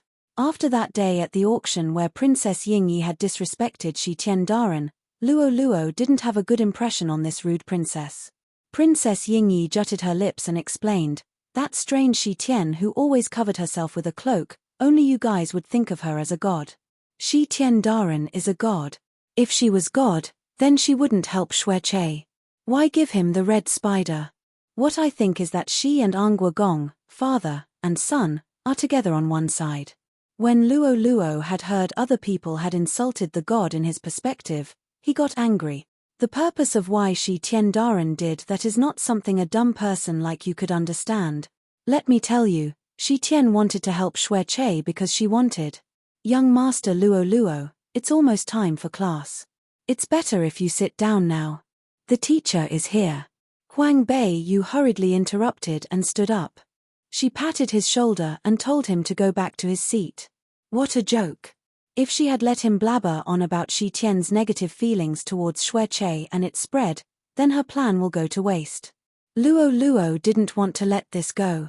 He jutted his lips and glared at Princess Yingyi. "Princess Beiyu, you had killed Shuemeng. From now on, you are definitely my Luo Luo, Buji Er's friend. If you have any problems in the future, I will help you." "Thank you." Stupid innocent boy. Princess Yingyi watched as Luo Luo walked back to his seat before she muttered, "Princess, you think that Shi Tian isn't a good person?" Huang Beiyu tested. That day she had ridden horses with Xueche on the streets. The crown prince had seen, so Princess Yingyi must have known too. That's probably why she had negative feelings towards Shi Tian. To fight openly and maneuver covertly. 9. Those who are close to Angua Gong, father and son, are not good people. Princess Yingyi exclaimed. Her face flashed over sadness. She continued, "Actually, whether she is a good person or not doesn't matter to me."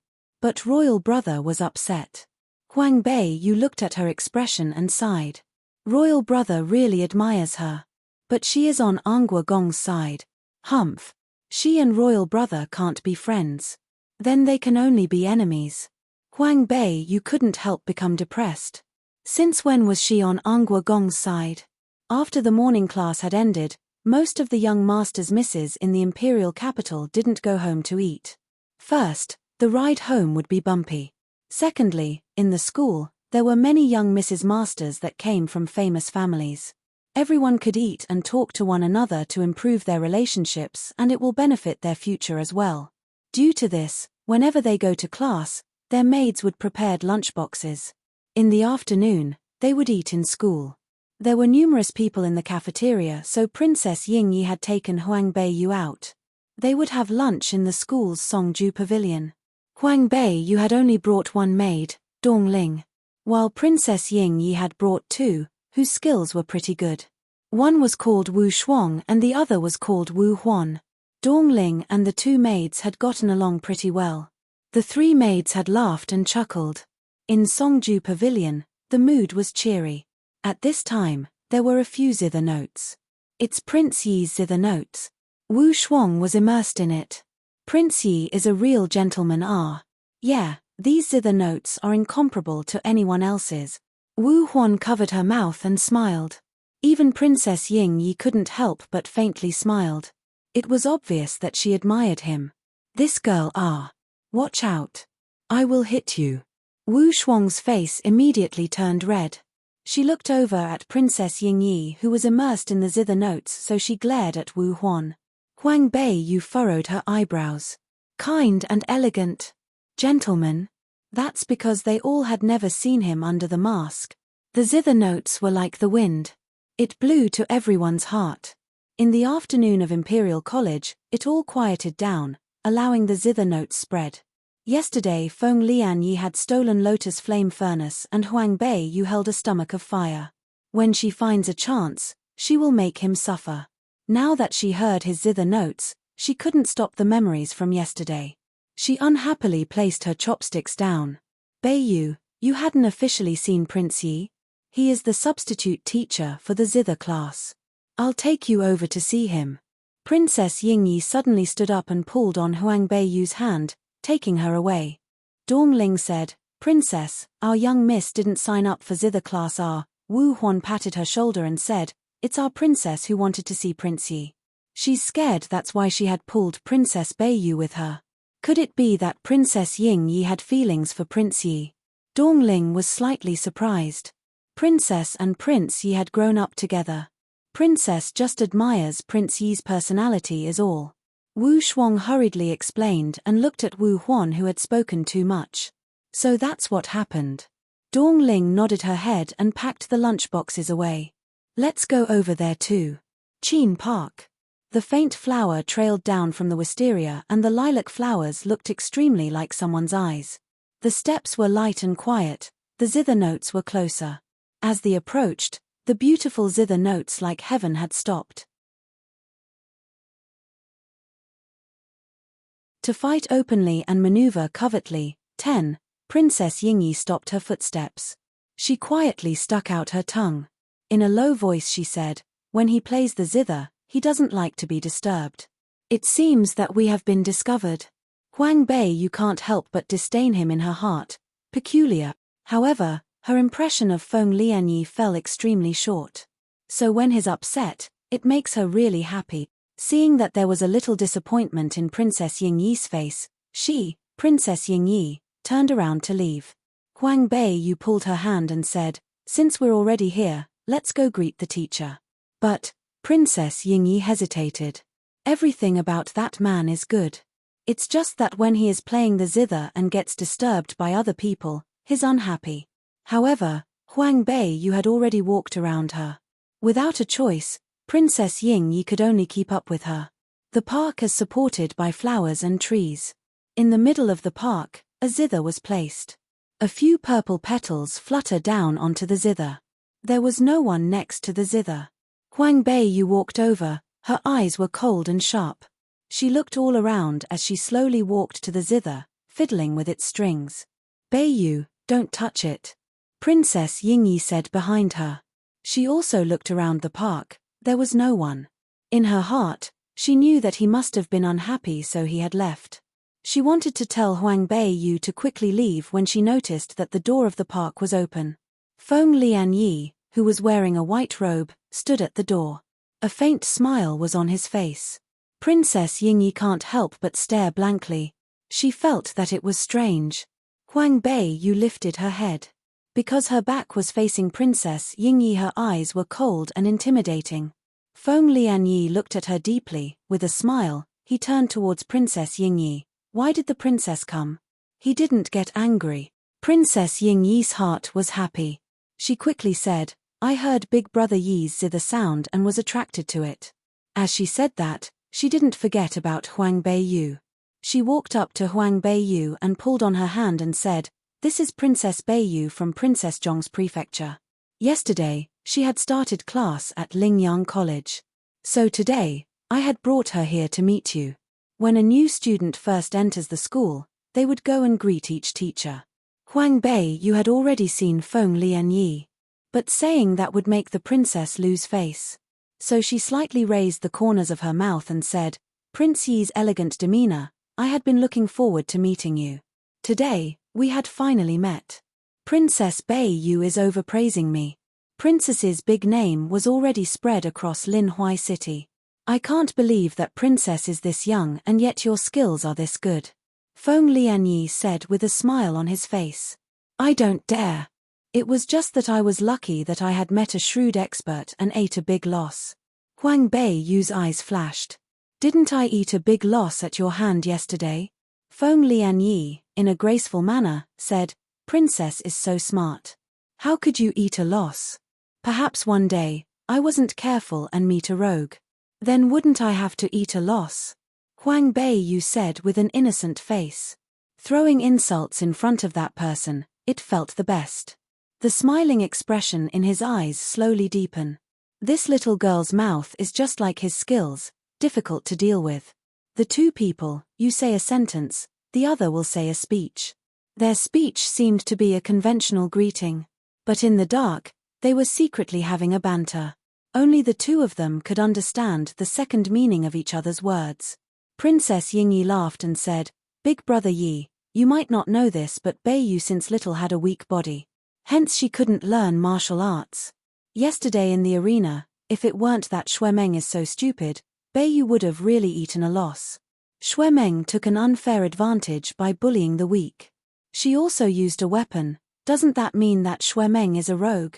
Huang Beiyu nodded her head, while facing Feng Lianyi, said, Yes, a rogue. To fight openly and maneuver covertly. 11. Her gaze stopped on his body for a while before she looked away. Normal. Feng Lianyi smiled at her. The lavender eyes seemed to be deep like an ocean without end. Suffer. She didn't even need a finger to kill Xuemeng. If Huang Beiyu had suffered, that would be strange. What relying on the strong and bully the weak? She was the one to bully others. It's just that Xuemeng was unlucky for challenging her and not being scared. The consequences were obvious.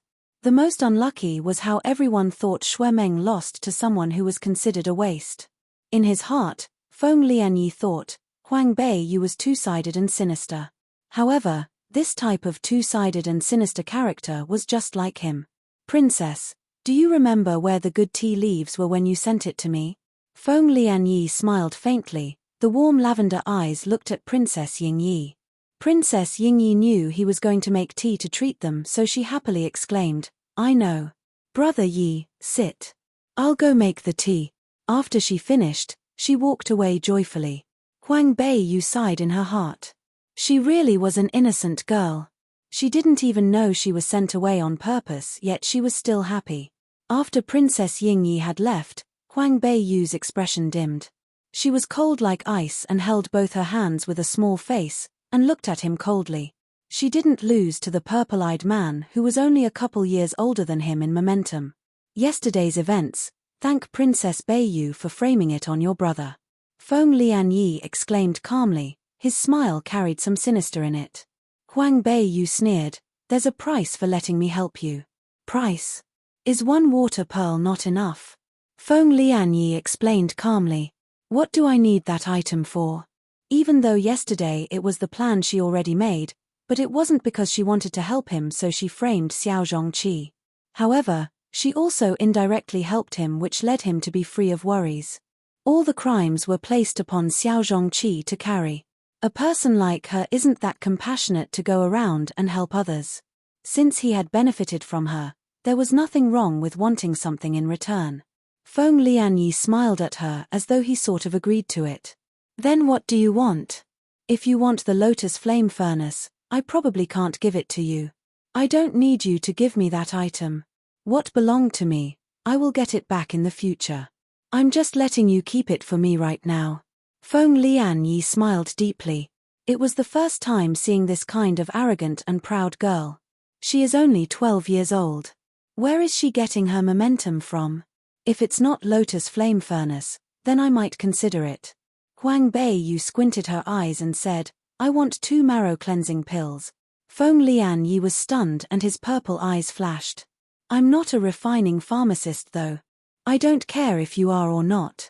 Since you had stolen the Lotus Flame Furnace, it's probably not used for decoration for home, right? Huang Beiyu looked at him and continued, if you have a refining pharmacist at your place then using the Lotus Flame Furnace to create marrow cleansing pill, the succeeding rate should be very high. Give me 2 pills and I will keep the secret that you had stole the Lotus Flame Furnace.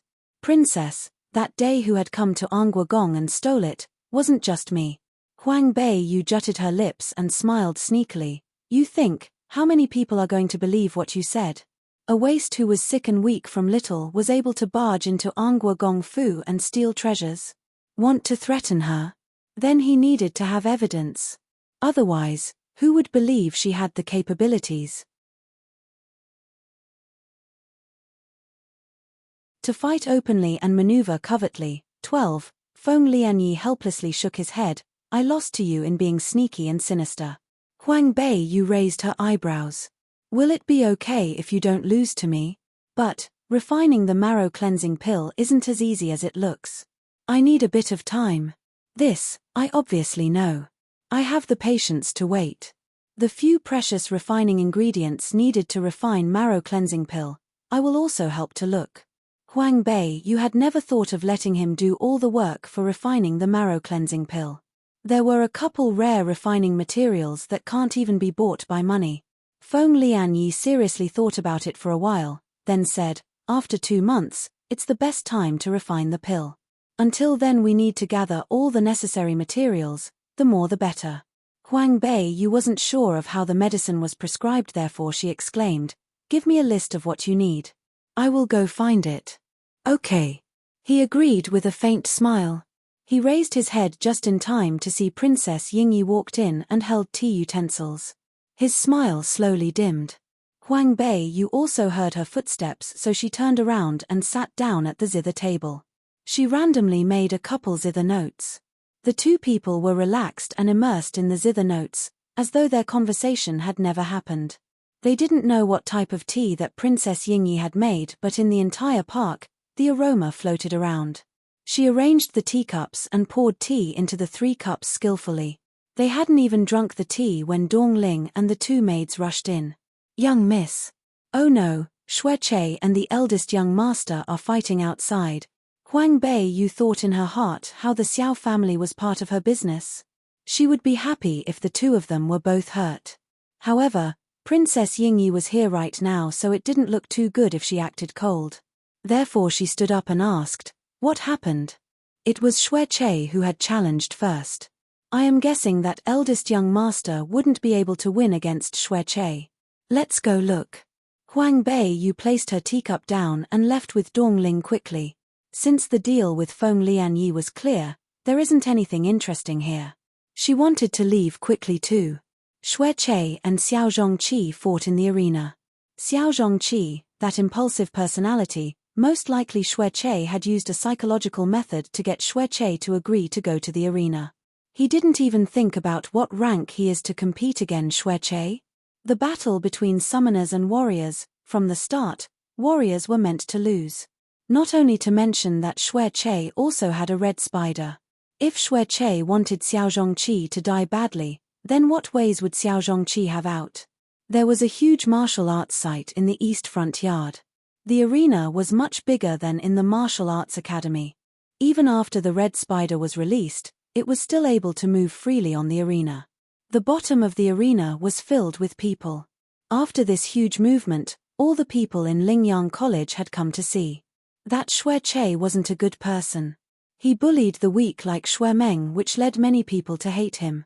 While Xiao Zhongqi was a stubborn person who bullied others freely because of his background.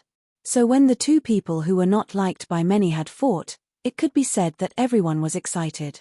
They all thought it was dog biting a dog. The voice of people yelling kill increased. Young miss, it is obvious the eldest young master isn't Xueche's opponent. He'll lose. Dongling said in a low voice. Of course. Huang Beiyu faintly smiled. On the arena, Xiao Zhongqi wore silver armor and held a long white weapon. He usually looked cool and handsome, but now he has been swept away from the red spider's long legs and ended back with a couple of somersaults. He climbed back up battered and exhausted. There had been several wounds on his body, but the strength of a silver warrior wasn't bragged. If the spider didn't have the thunder as protection, it would have been at a disadvantage. To fight openly and maneuver covertly. 13. Xueche stood on the red spider's back with a bright red outfit. He laughed loudly. Small thief. Now you know how strong I am. You aren't that strong for someone who dared to steal from my prefecture. Xiao Zhongqi spat the blood in his mouth at him. In his heart, he felt like he was wronged. You dumbass, who appreciates the things in your prefecture. Humph. You're just reluctant to accept your mistake. If you don't hand the items back today, don't think about walking off the stage alive. Xueche was completely aggravated, his eyes were murderous. Brother, don't fight. In front of the arena came a cry from a young girl. Huang Beiyu raised her head to look. It was family Xiao's couple, young Mrs. Masters. The person who was crying out loud right now was Xiao Ru. Concubine Qin was the mother to both Xiao Ru and Xiao Zhongqi. They were very close during childhood, and now that she saw Xiao Zhongqi was beaten to the point where he might die, she cried out loud. Xiao Yun, who was on the side, she jutted her lips. Seeing that Xiao Zhongqi, who was part of her family, was almost tortured to death, she naturally thought that she was losing faces. Second sister, please save my brother, Xiao Ru cried and begged Xiao Yun. What solution would I have? Xiao Yun coldly brushed Xiao Ru's hand off. Xueche is a 4-star summoner and he has the rank 11 red spider. It's best if you let your brother pray for his life. The young Xiao Ru was stunned by such a cold and heartless face. She knew from before that her mother and concubine Xue didn't get along, but they were siblings still and were blood-related. But after such a huge event, she finally understood that blood relations don't count. Xiao Ru, who had a crying face, couldn't stand still even under the maid's help. Huang Beiyu, who stood a few steps away from the crowd, coldly sneered. Dong Ling softly sneered, had she came to beg young miss, there might be some help. It's such a funny joke how she went to beg Xiao Yun. Actually, there was nothing wrong with begging Xiao Yun. Although her sky snowcat wouldn't be able to combat against the red spider, however, saving Xiao Zhongqi isn't a hard task. However, if she did save him, her snowcat would be injured. This is why Xiao Yun didn't want to. Huang Beiyu explained calmly. These people from famous families only thought of their benefits first. There was a sudden scream from within the audience. They had only seen how Xiao Zhongqi's vitality had skyrocketed, forming a layer of vitality protection. It tried its best and hit the red spider's leg. Then he condensed all his qi on the weapon. That weapon was able to cut the red spider's leg was in an instant. That red spider was completely irritated and Xueche's eyes were red. I'm going to kill you. The red spider's mouth had opened and rays of thunder formed inside. Then, it spat the thunder ball out towards Xiao Zhongqi. Xiao Zhongqi saw this and knew that this wasn't good. As long as the thunder had touched him even a little, he would be bound to die. There wouldn't even be ashes left over. He immediately turned around and ran. The people at the bottom all held a gasp while Xiao Ru, who had seen this, fainted. To fight openly and maneuver covertly. 14. Inside the forest, there were 7 towers. The deeper someone walked in, the tower's scope was huger. Inside were the collections of all of Kart Mainland's ancient records. Of the 7 towers, only 5 were open to students. The 2 towers in the back were forbidden, so students couldn't enter. The 7 Towers was one of Lingyang College's most spiritual places. It was ancient and quiet. Most of the time students were not allowed to yell.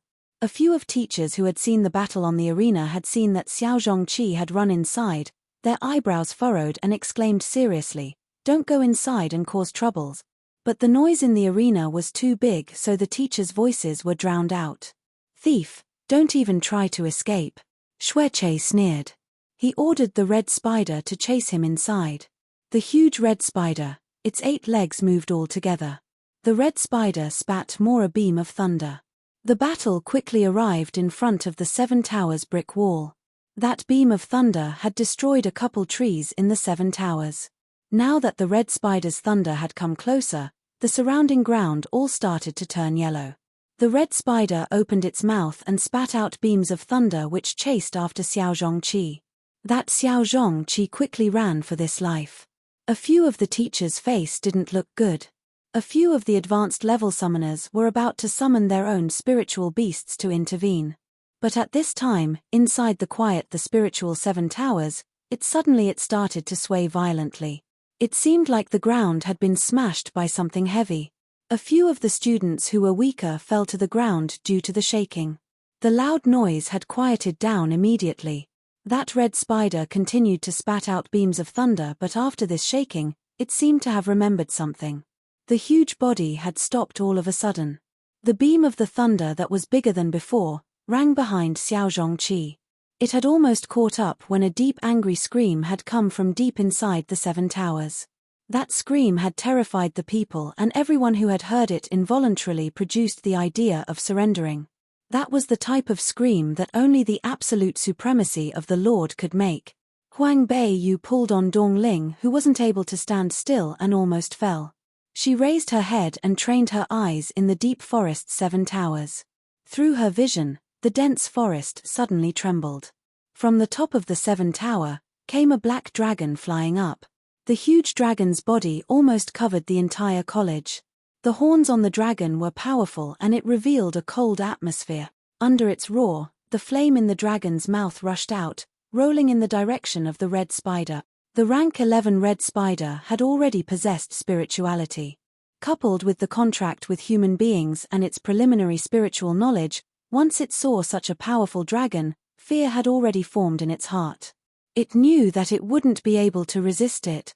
The red spider wanted to turn around and escape, but it was too late.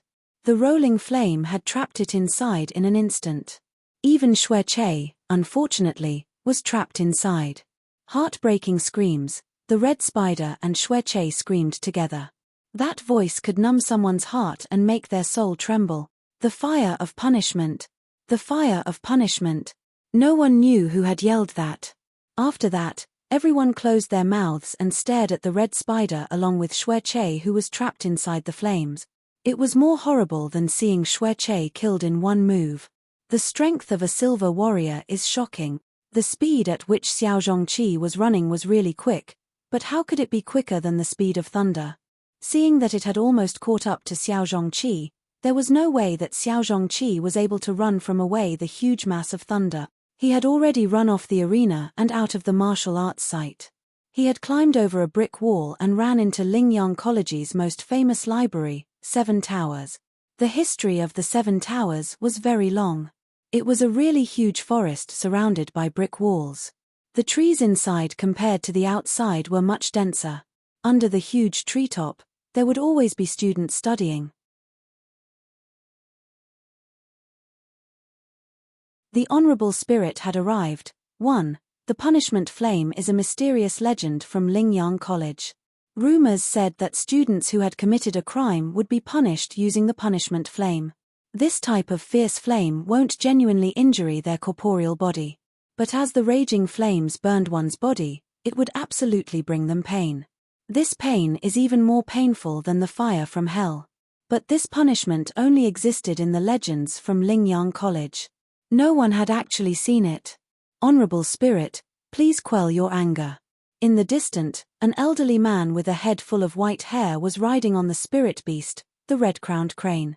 His grey robes fluttered in the wind. His was manner humble and he seemed to be an immortal figure. It's the principal who arrived. The moment they had seen the elderly man arrived, those people who had fallen onto the ground due to the shaking looked up to the old man as if they had seen their savior. The pressure from the dragon was already terrifying. When the punishment flame appeared, It made people's spirit can't help but shudder. The one being punished is someone else, but hearing that blood-curdling scream, everyone felt their scalp become numb and their teeth tremble.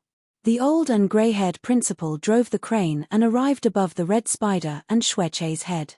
Towards the distant big black dragon that is hovering around the 7th tower, the elderly man deeply bowed. He said clearly, "Honorable spirit, please quell your anger. He's just a young ignorant kid who doesn't know anything. He had offended the honorable spirit. I will definitely harshly punish him. Kang He, your disciple had fallen to such a lowly state." An angry voice said. This voice had come from the big dragon in the distant. Everyone was shocked. That dragon actually opened its mouth and spoke. Only a spirit beast that had made a contract with a summoner would be able to freely communicate within the summoner's heart. Only spirit beasts and summoners who have a contract can communicate. Outsiders can't heart it. But that big dragon actually spoke. What rank is that spirit beast? Hearing the spirit beast talk, Principal Kang He wasn't surprised. He simply just bowed deeper and said, "It's this old man who didn't teach him properly. Honorable spirit, please quell your anger." Principal Kang He is the principal of Lingyang College. He is a 9-star summoner who possessed the wind element. In Nanyi country, he is a person of virtue and prestige. He has a unique authority in Nanyi country. Even compared to the Kart mainland, Principal Kang He still has an extraordinary status. No one knew how old he is. Every year he appeared with his hair is all white, his grey robes flutter about seemingly as if he hasn't aged each year. Nanyi country's royal family is extremely respectful to him. They had bestowed the title teacher of the state to him. He is also the crown prince's teacher. When those heads of noble families see him, they would have to yield to him. This amazing elderly man, yet he still had to bow to the spirit beast and plea for leniency. It was really impossible for students at Lingyang College, who had worshipped Principal Kang He like an immortal, to be in disbelief. What is the background of the big dragon? No one had seen it appear in the past. But he could spat out the punishment flame. Even the principal had to call him Honorable Spirit. The many students felt that it was unimaginable, but no one dared to speak nor put up an imposing manner. Humph, the Honorable Spirit snorted lazily. Because of Kang He, this old man's face, the Honorable Spirit had withdrawn the punishment flame. The screaming stopped, the red spider's body suddenly crashed onto the ground. Its usual shiny red hard shell on its body had lost its luster. Its 8 legs struggled weakly for a few moments until it could no longer move. The red light flashed, the red spider couldn't maintain its current form. It had turned small, returning to Shueche's summoning world. And Shueche was still lying on the floor, he constantly was in the original roars. The Honorable Spirit had arrived, too. While Shueche's whole body was down, his mouth had spat white foam, and his eyes rolled up. It seemed as though he can't hold on anymore. "Thank you, Honorable Spirit." Principal Kang He had respectfully thanked. He quickly jumped off from the red-crowned crane and hurried to check on Shueche's injuries. The huge body of the Honorable Spirit on the 7th tower slowly hovered down the tall tower and seemed as though it was going to go back. At this time, the black jade on Huang Beiyu's neck seemed to have felt some type of attraction. It had jumped like a heartbeat pulse. She slightly furrowed her eyebrows. What happened? Why did she felt as though the beast without boundaries was really excited? Those who had seen that the Honorable Spirit had almost left, suddenly gasped. Huang Beiyu raised her head and saw the Honorable Spirit at the top of the tower. It had suddenly stopped moving down and its huge dragon head had moved around in a circle. It looked in the direction of the crowd. That huge dragon's eyes were enormous, so people weren't able to tell where it stared at. The people from the arena were all under the huge scary eyes deterrence. Those who didn't have a lot of courage had already fallen down the ground. Huang Beiyu slightly squinted her eyes. The Honorable Spirit looked at her. It wouldn't be wrong. The pair of eyes had looked at her due to the beast without boundaries movement. She coldly raised her eyes and met with the Honorable Spirit's eyes. Just because your eyes are huge, it doesn't mean that I have to be scared of you. What a joke. The Honorable Spirit slowly breathed in as though the wind had blown by. The jungle swayed due to the wind and the Honorable Spirit shifted his gaze away, slowly following the high tower spinning. Quickly, it had disappeared in everyone's vision. Huang Bei, you couldn't believe it had just left. The short second of face-to-face seemed to have come from her imagination. Honorable Spirit. What rank is that spiritual beast? Even the rank 11 red spider wanted to run away as soon it saw it. It's really unimaginable. Even when the Crown Prince's purple flame unicorn and her Icelwan spirit bird was here, the red spider didn't seem that weak either. It wouldn't have run away after just one move. That Honorable Spirit can't actually be higher than the 5 spiritual beasts. If she could tame the Honorable Spirit for herself, then that would be best. Her heart had just flashed over this idea when Yang's voice had rung. Can't believe that old thing is still alive. Yang, you know him? Speaking of Honorable Spirit, Yang's voice wasn't filled with disdain anymore, but the atmosphere was heavy. Can't believed he had learned the 7th tower's punishment flame. Humph, his strength is much stronger than before. So actually the Honorable Spirit didn't originally have the punishment flame, instead, he had learned it. Huang Bei Yu, based on the level of your Icelwan spirit bird and the Crown Prince's purple flame unicorn, in his face it seemed as though an infant had just started walking. In this world, probably only I can beat him. Yang proudly exclaimed with arrogance in his tone. He didn't put anyone in his eyes. Huang Bei Yu sneered in her heart. You're saying all that just so I can let you out? Not happening. Huang Bei Yu. If you had angered him, only I can save you. Yang angrily explained. You and I can help each other and we would be invincible against the world. Even if they met Guangyaro Hall or Xioluo City, they would have no fear. Who told you I was going to anger him? I will make him surrender and become one of us. Huang Bei Yu arrogantly said as she arrogantly smiled. Yang was silent for a second before he burst into laughter. Arrogant girl. You don't even know your capabilities. Do you know what beast rank the Honorable Spirit is? You dared to even think about taming him?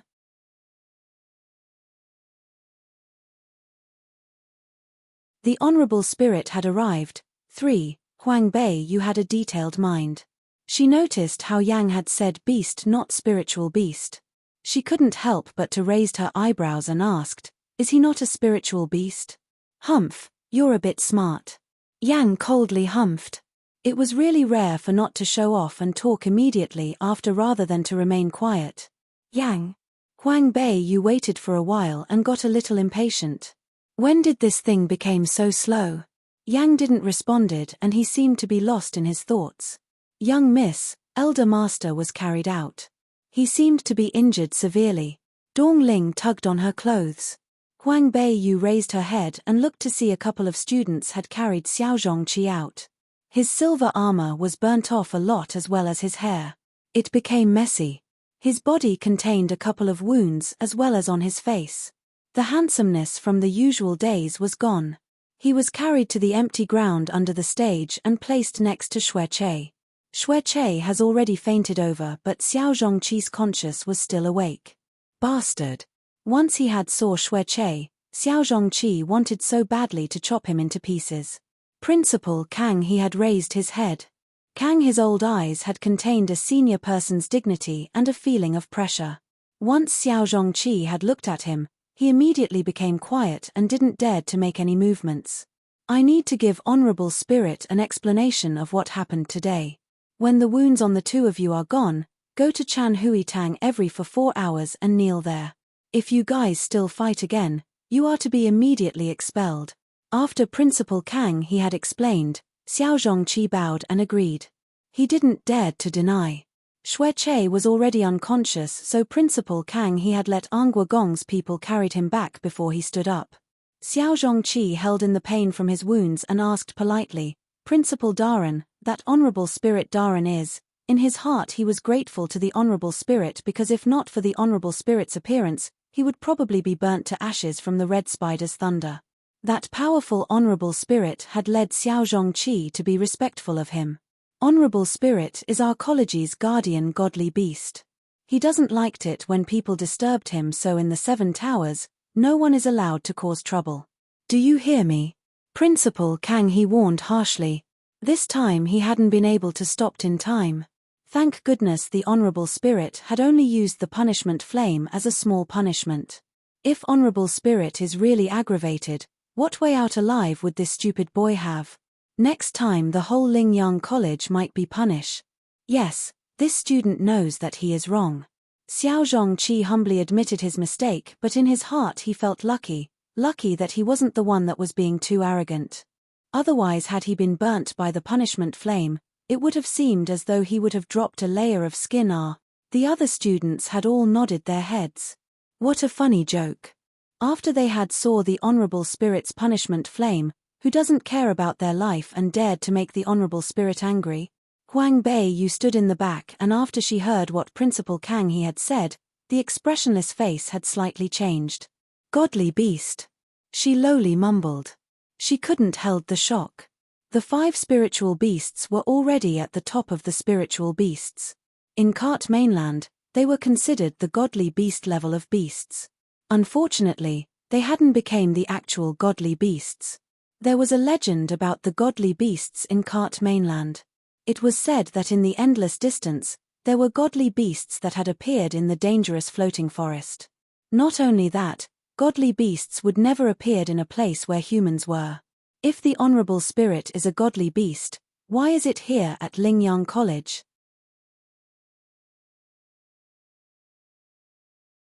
The Honorable Spirit had arrived. 4. Humph, now you know. Arrogant girl, you still dared to tame him? Yang's voice rang again in her mind with cold ridicule. Godly beast. The same as the existence of God. How strong must humans be in order to let the godly beasts surrender under them? Huang Bei bit her lip. A couple of seconds later, she suddenly tilted the corner of her mouth and coldly smiled. That smile was arrogant, confident, and unexcelled. I wasn't thinking that much about it before, now I do. Her heart itched and so did her hands. To become the most powerful summoner, then they needed the most power godly beast. Ha ha ha! Dashyang laughed loudly. Huang Beiyu, I admire your personality. But if people become too arrogant, then they will have to pay a price for it.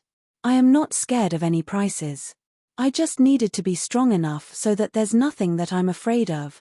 The young girl's voice was determined. The water in the forbidden black water prison had swayed a couple seconds. Yang looked at the swaying water. The light in its huge eyes, like the water, couldn't quiet down after a long time. After the students all returned back for class, Principal Kang He and a few experienced teachers walked towards the college. Principal, how come this time the Honorable Spirit Dharan would appear? A few of the teachers didn't understand. In the past, even if any huge events had occurred, the Honorable Spirit would never appear. This time, it was only 2 students who didn't know any better who had gone on the arena to battle against each other. Even though they had barged into the 7th tower and that was inappropriate, but it shouldn't have startled Honorable Spirit to come out and end it himself. Principal Kang He touched his long white beard and said, I didn't think that Honorable Spirit would have made an appearance. Honorable Spirit had stayed in the 7th tower for over 10 years and never revealed himself. This time, it seemed to be a little suspicious. No matter what, since Honorable Spirit had shown himself, everyone should be careful these days. Take care of your own yard, students, and make sure they don't cause trouble. Yes, we'll all be careful. After the Honorable Spirit had punished Xue Che with the punishment flame, he had a fever and had been unconscious for a couple of days. Angua Gong had already lost his favorite daughter and the treasure of the prefecture. Now even his most skillful son was punished by the Honorable Spirit in Lingyang College. He was depressed and worried that he didn't dare to have any movements. The Xiao family, due to the chain of events, were relieved for a while. Otherwise, with the pressure by Angua Gong's prefecture to hand over the Lotus Flame Furnace and Water Pearl, then they might really be driven to desperate actions. In this period of time, concubine Qin had gone over to Prime Minister's prefecture often. Her sister had married Ping Bei Hu and gave birth to a son and daughter. The daughter recently was bestowed the title, Princess Hong Lian. It was heard that she is the chosen wife of the 3rd prince. Princess Hong Lian was older than Xiao Ru by a couple of years, so they didn't end up playing with each other. But she knew Xiao Ling from Lingyang College. Lately, the wife of Ping Bei who had taken Princess Hong Lian back to the capital city. Concubine Qin wanted to please her sister, so she decided to live in the Prime Minister's prefecture and told Xiao Ru to interact with Princess Hong Lian more often to gain a positive perspective. Even though Concubine Qin was a concubine, but living in Princess Zhong's prefecture, she will have power and money. She had lived happily and not even worse than the actual wife of families. Due to this, the status of her mother in Prime Minister's prefecture had raised a little. The wife of Ping Bei, who was also kind and caring towards Concubine Qin, now, unlike in the past, how she wasn't satisfied with how beautiful her sister was. This day was Princess Hong Lian's birthday. The Prime Minister was fond of the granddaughter who would soon become the wife of the third prince. Therefore, he had set up a large banquet within his prefecture and invited families that were close in relationship with the Prime Minister's prefecture.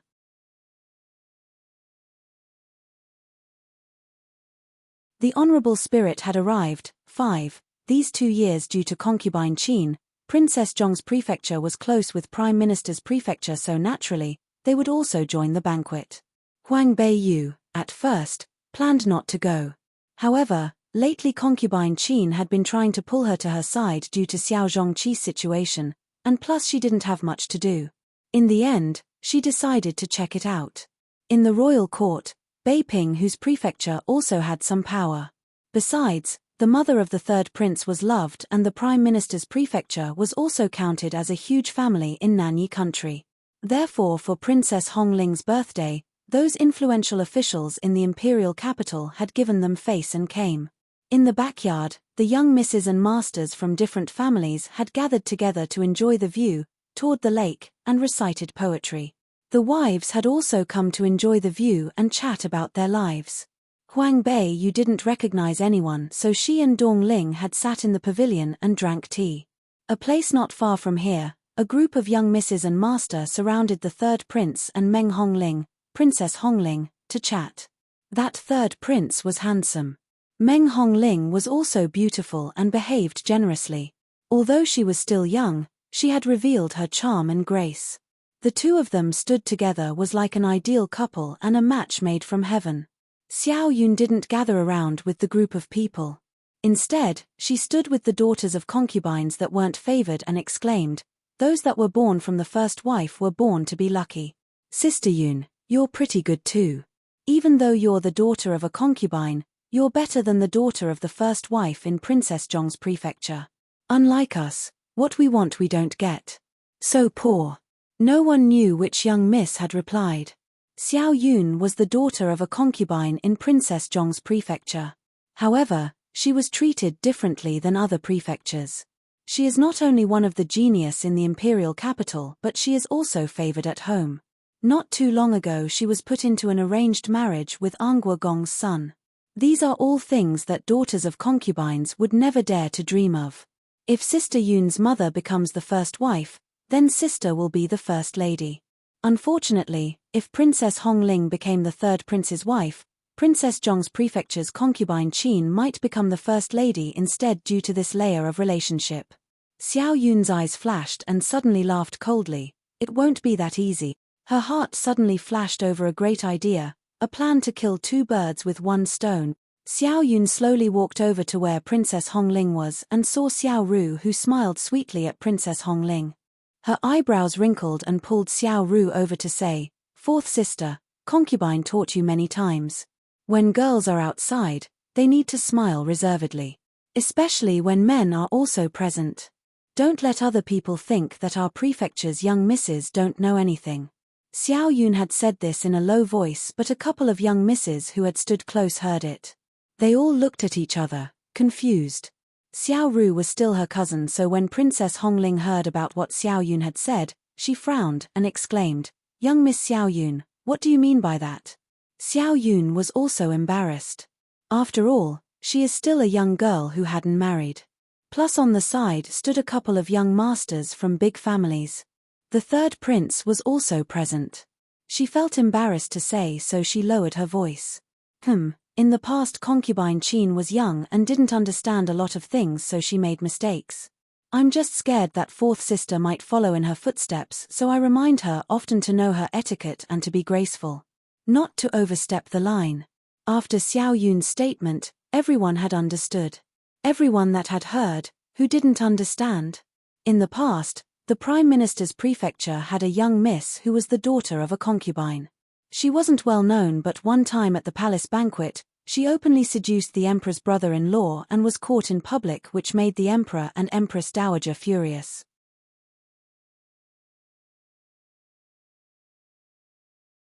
The honorable spirit had arrived. 6. Because of her morality and conduct, the Prime Minister had suffered an extraordinary shame and humiliation. His prefecture couldn't allow her to stay anymore. Fortunately, Princess Zhong was virtuous and gentle. She made Xiao Yuancheng take her into Princess Zhong's prefecture to live and raised her status to become a concubine. This matter was spread across the imperial city that year. The Prime Minister even made it clear that he had no relations to this daughter, concubine Qin. He didn't allow her to come back to the Prime Minister's prefecture at all. Even though this matter had passed for so many years, but in the imperial city, those upper-class ladies are bored and like to gossip. What's more is that concubine Qin is a woman of high profile. Ever since Princess Zhong had died, it seemed like she's the one managing the family. This made other people angry because concubine Qin was able to live even better than other prefectures' first wife. She is liberal with money as if she's dripping with gold and silver. The main wife from other prefectures dislikes her. The concubines from other prefectures hated her to the point where they're fuming with rage between gritted teeth. How can they not gossip about her? The thing she had done that year, no one talked about it publicly. But privately, everyone has a tacit mutual understanding. After hearing Xiao Yun's words, the expressions on the young masters and misses were brilliant. They had looked at Xiao Ru, didn't say anything else and left. The expression on the third prince wasn't pleasant. Before, Princess Hongling and Xiao Ru were talking and laughing. It seemed like they are also good friends. People will interact and be with the same kind of people. That's called birds of a feather flock together. The third prince, with a soft cough, left. In the blink of an eye, the people that had surrounded Princess Hongling had dispersed. The only remaining ones were the two sisters from the Xiao family. She, Xiao Yu, is anxious and angry but she can't show it. Xiao Yun said in a low voice, "Fourth little sister, you shouldn't have laughed like that with the third prince." In her tone, it was slightly blaming Xiao Ru. Which made Xiao Ru's face become red. "Second older sister, I didn't. If you say you didn't then. Let's not talk about this matter anymore. In the future, when you leave the prefecture, you have to remember that you're an unmarried maiden. You have to be reserved at all times." Xiao Yun seemed to be very lenient, like a real older sister. Xiao Ru was so angry that her tears swirled around the corners of her eye. She looked at Princess Hongling like she was wronged and said, "Cousin, what are you crying for? Because of your crying, today's good day is ruined." Princess Hongling coldly said.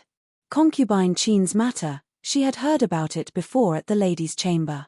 When she, concubine Qin, was young, her conduct was improper and offended the public morals. Even the Empress Dowager and the Emperor had reprimanded her. She made the Prime Minister's prefecture lost all their face. Although these 2 years she knew her place, rivers and mountains are easy to change, a person's character is much harder. The daughter she had taught isn't a good seed. She once again recalled the third prince's gaze. Indeed, his gaze had stayed on Xiao Ru many times. This Xiao Ru really isn't some good stuff. In the future, it's best if you listen to your second older sister's words. Your mother had made Prime Minister's prefecture lose face. Now you want to make Princess Zhong's prefecture lose face? Princess Hongling said without a trace of politeness. She glared at Xiao Ru, who was crying and extremely angrily left. Xiao Yun let out a proud smile towards herself. With this, it'll be difficult for concubine Qin to conduct herself with dignity in the Prime Minister's prefecture. The old matter from the past, once it's brought up, they would lose face. It would make Princess Hongling's status drop somewhat in the third prince's heart. "Second older sister, how can you say such things? And you said it in front of so many people." Xiao Ru said after there was no one else. She also put away her soft and weak expression. After today's matter has spread around, Her mother will be talked about in the various prefectures. Even her reputation is ruined. Xiao Yun coldly glared at her. She coldly laughed, her tone is full of sarcasm.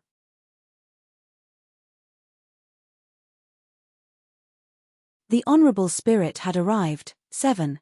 Is what I'm saying not correct? Even if I hadn't said out loud what your mother had done in the past, everyone had known it anyways. Why hide it? Plus, did you not smiled purposefully at the third prince? I did not. Xiao Ru was stabbed at where it had hurt the most. The child inside her couldn't help but scream, "You've always been jealous of me because I look more beautiful.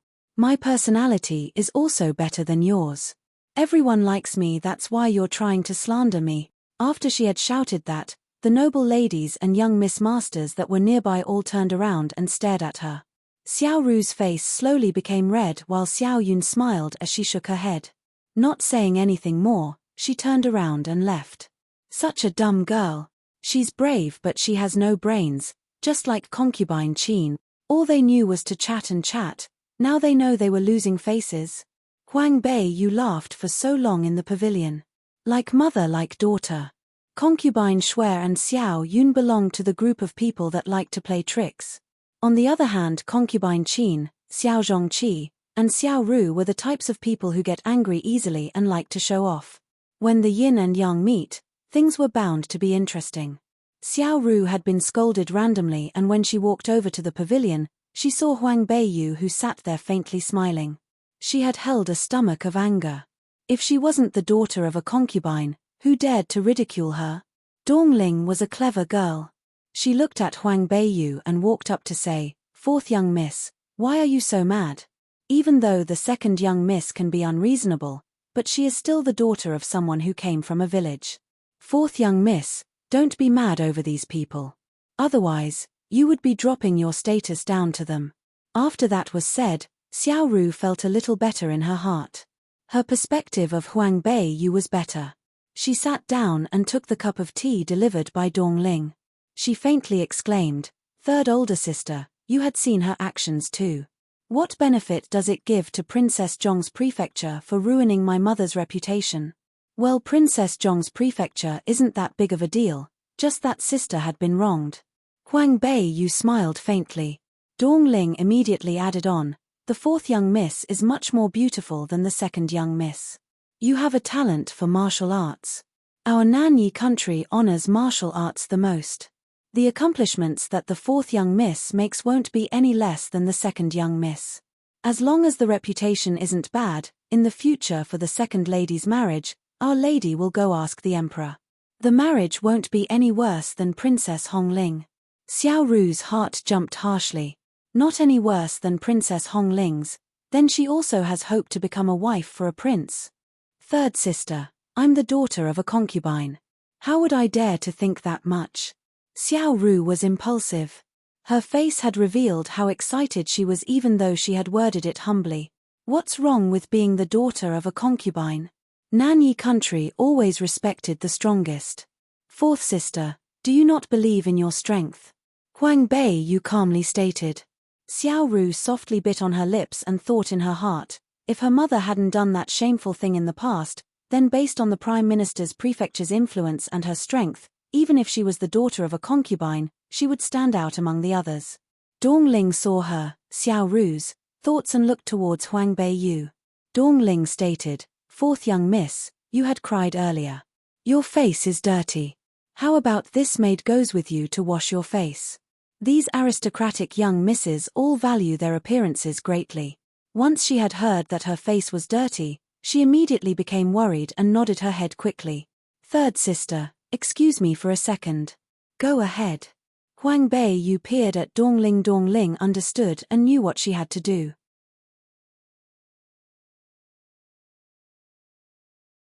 The honorable spirit had arrived. 8. Huang Beiyu wasn't familiar with any family's young Mrs. Masters, so after Dongling had left, she was a little bored. She felt bored sitting in the pavilion, so she stood up and decided to walk around. The Prime Minister's prefecture was huge. The scope wasn't any worse than Princess Zhong's prefecture. The floors were stacked and there were foggy clouds outside the windows. There was flowing water and fake mountains.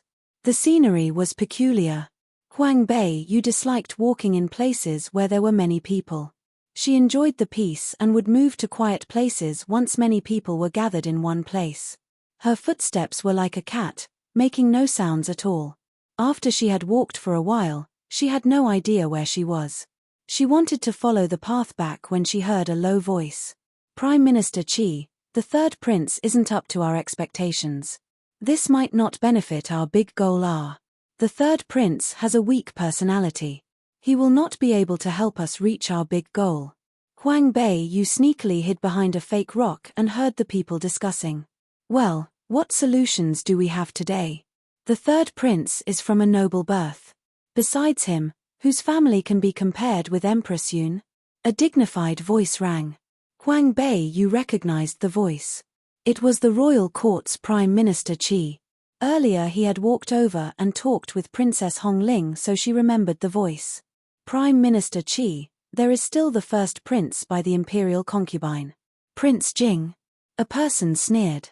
Hu Lao, the older you get the more confused you are. Imperial concubine is the young sister of Angua Gong. Prince Jing is also on Angua Gong's side. Cooperating with that old fox, Angua Gong, is like seeking the skin of a tiger. Prime Minister Qi sighed. Of all the princes, only the third prince gave us a sense of hope. Hu Lao added, the crown prince is loved by its people. To ruin him, the first step is to let his people be disappointed in him. But this, how is it that easy? Humph. If you wanted to condemn someone, don't worry about the pretext. As long as you want to do something, there is nothing that can't be done. Enough, this plan still needs to be considered at length.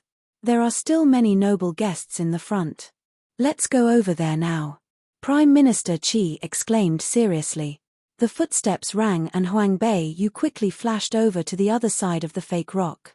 Her movements were like a cat, not letting anyone notice. Only when Prime Minister Qi and the other had walked far away, did she slowly came out. So it actually turns out that the seemingly peaceful Nanyi country actually have so many disagreements and arguments in the dark. The Crown Prince Zhongyi loved his people and the entire Nanyi country respected him. Yet there are still some people who want to bring him down. Prince Jing, who had some relationship with Angua Gong, and that third prince who, from the first look, wouldn't be up to anyone's expectations. These two people couldn't even be added together to be one of Zhongyi's finger. Angua Gong had offended her. Obviously, she isn't going to let his dream come true. About this Prime Minister Qi, he had taken care of someone like concubine Qin and killed Huang Bei Yu. She wasn't going to let him reach his goal either. Her mouth tilted up and she retraced her steps. At this birthday banquet, Huang Bei Yu had no interest in enjoying the view, letting the fireworks out, or listen to the opera. She had explained how her body wasn't feeling well and left with Dongling. On the road, Dongling held in her laugh about what happened today in Prime Minister's prefecture. Young miss, you didn't know. Due to concubine Qin's relationship, the fourth young miss was ignored by young misses from different families. This time, after what happened with Xiao Yun, everyone looks down upon her in public now. Huang Bei Yu sneered. The evil fruit that concubine Qin had planted had landed on Xiao Ru's body in the form of retribution. Right. In the past, both mother and daughter had bullied the young miss often. Dongling angrily exclaimed.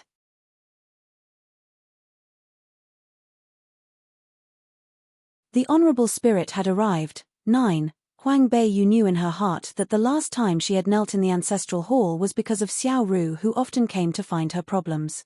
She was bullied badly. All Huang Bei Yu had said was that she was the daughter of the first wife of Princess Zhong's prefecture. Once concubine Qin had found out, she had purposefully made her kneel in front of Princess Zhong's memorial tablet, which had led her to lose her life. With such a great layer of hatred, she obviously wouldn't let concubine Qin and Xiao Ru go that easily.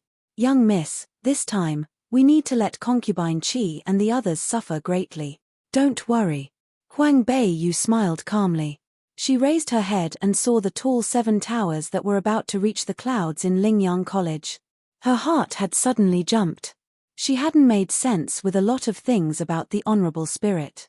Dongling, you can go back first. I have something to do. I know. Young miss, be careful.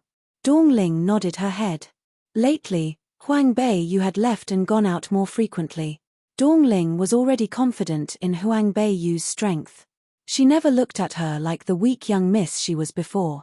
After she had separated from Dongling, Huang Bei Yu took out the black cloak and covered herself. Her figure had quickly blended in with the dark. If you go offend the honorable spirit, be careful of your life. Yang lazily warned her. You're scared. I can't possibly be afraid of him, but because you are my sealed vessel. If you die then I will die also. Humph, don't worry. I won't die. After she said that, she decided not to pay attention to Yang anymore. She quickly shifted through the dark night and ended up outside of the Lingyang College. Outside of this imperial country's biggest college, the road would all have lanterns and the light is bright. The majestic black and white archway was set in the night and the faint glow of energy exudes a powerful deterrent force. If she had barged in, it will immediately startle the school's officials. Not a good idea. These days in school, she had slowly understood some things. Over at the Seven Towers, because it had the protection of honorable spirit and the legend of the powerful punishment flame, even those with powerful strength didn't dare to barge in. Therefore, in the whole Lingyang College, the place with the weakest defense is the Seven Towers. Huang Bei Yu quietly walked over to the back of the Seven Towers. The vast forests of the Seven Towers in this side were not surrounded by walls, so she could enter directly from the back hills. However, the dangers here aren't any less than the misty forest. It was heard that there were also really powerful spirit beasts nearby as well as poisonous plants that also attack people. Therefore, rarely anyone came near. With the ice spirit bird's powerful pressure, naturally, no spirit beasts would dare come and challenge. With the dark night and the super powerful movement skills, she had arrived under the seventh tower within half an hour. From far away, the seventh tower had reached the clouds. However, when looking closely, it isn't as huge. The entire base of the seventh tower was as big as a football field. It rose from the ground and the top can't be seen. It can be imagined how huge the honorable spirit was when hovering over this giant tower. She walked around the seventh tower in a circle and hadn't even noticed the entrance. This tower seemed to be closed all the way. Did she have to fly up there? She remembered that there was a window on the top of the seventh tower. It's just that she didn't know whether the window had a chi restriction. Go up there and take a look. Ice. She lowly summoned. The surrounding temperature had immediately dropped and the shiny iced-colored water flashed. The ice spirit bird's huge body had appeared. Huang Bei Yu jumped on her back and lowly ordered, slowly fly around the tower.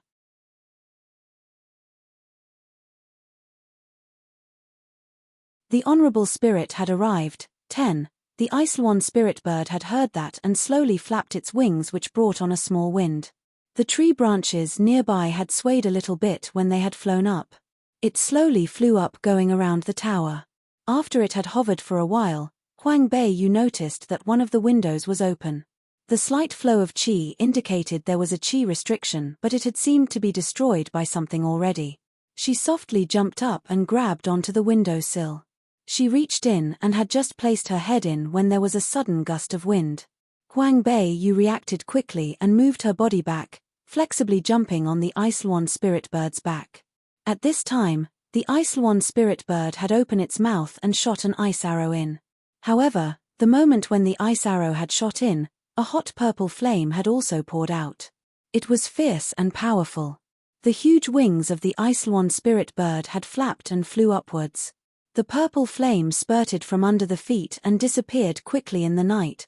Purple flaming unicorn, Huang Bei Yu lowly stated. A cold young man appeared on the windowsill and his black robe fluttered. He held a sword with a burning purple flame and his indifferent eyes looked up. When he saw her, he was a little surprised. Shi Tian Daren. He coldly spoke, his voice held little to no emotions. Crown Prince. The Ice-Swan spirit bird slowly descended and let her step on the back to meet the Crown Prince John Yi's gaze. When the two people's gaze landed on each other in the dark night, they had understood why they were here. The appearance of the honorable spirit had aroused many people's curiosity. Everyone wanted to see what the godly beast looked like in the legends. Huang Bei Yu looked at the window sill's flowing qi restriction. She thought it was strange how this window was open. Now she understood. It was because someone had come in earlier than her. There is a hint of fire in the qi, and it seemed that the vitality of the fire attribute is more likely to break the prohibition. Since we had already come, the Crown Prince won't tell me to go back to my prefecture, right? Huang Bei Yu held onto her both hands, her tone neither cold or hot. The Crown Prince Zhon Yi seemed to misunderstood her, but she didn't plan on explaining. For someone like her, she disliked talking too much. Whenever she is doing something, she liked to use her actions to show. Zhon Yi looked at her and knew that he is unable to stop her from going inside the seventh tower. If two super spiritual beasts were to fight right now, it would definitely cause a huge movement. He didn't say anything but jumped into the tower. It seemed as though he had agreed to let her in. Huang Bei Yu pulled on the cloak and also jumped in. She let the Icelwan spirit bird shrink to a small size before following her.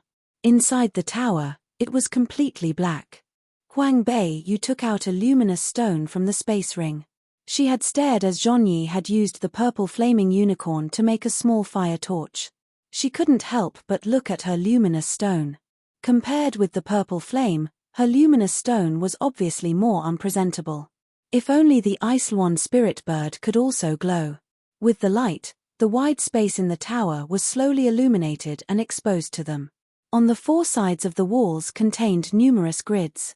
It was all locked by restriction. Inside the grids were probably valuable records and information. She didn't know whether inside the seventh tower if there was information containing the beast without boundaries. She had made a decision in her heart that next time when she sneaked in again, she would look through the information for clues. Even a little bit of clue would be good.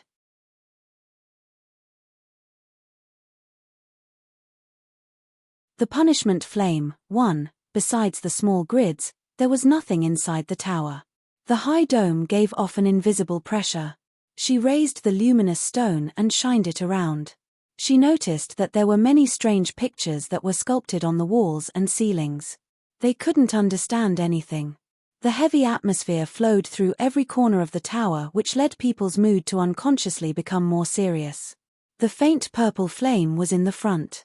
The cold young man's face under the fire seemed to reveal a kind of indifference and alienation that refused people's contact from thousands of miles away. He looked at the scene in the tower and mumbled. He raised the fire and slowly walked down the stairs. Huang Bei Yu had also followed. There was a lot of space in the tower and the stairs were designed to be a swirl. Looking down from the armrests, there was only darkness. No matter how dazzling the light is, it wouldn't be able to illuminate it. When they thought of the possibility that the Honorable Spirit was down there resting, they forced themselves to pay attention to every single detail. The two 9-star summoners who had the purple flaming unicorn and the Icelwan spirit bird were forced to be careful because they had no idea how strong the strength of the Honorable Spirit was. If they weren't careful enough, they would lose their lives. Shi Tian Daren. Zhon Yi suddenly stopped his footsteps. He turned around and from the faint purple flame and looked at the mysterious person under the black cloak. What happened? He suddenly stopped, so she had thought that he had found something important. In the end, after seeing how calm his expression was, she couldn't help but be disappointed. How much do you know about the Honorable Spirit? It was an indifferent tone, as though they hadn't talked to each other that often. It was like the questioning of information between two normal friends. Huang Bei Yu didn't conceal anything either.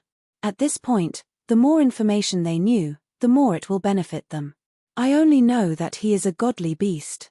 He had learned the seventh tower's punishment flame and his strength is so powerful that it's scary. Even though we two super spirit beasts and together, we might not even be able to beat it.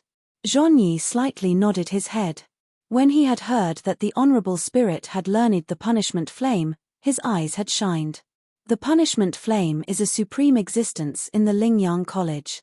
It is sealed at the bottom of the seventh tower. Only those who had made severe mistakes would be brought to the seventh tower to accept the test of the punishment flame. That day, Xueche had not even received 1% of the power of the punishment flame. Otherwise, based on his cultivation, he would be bound to die. The power of the punishment flame is not something normal people could have imagined.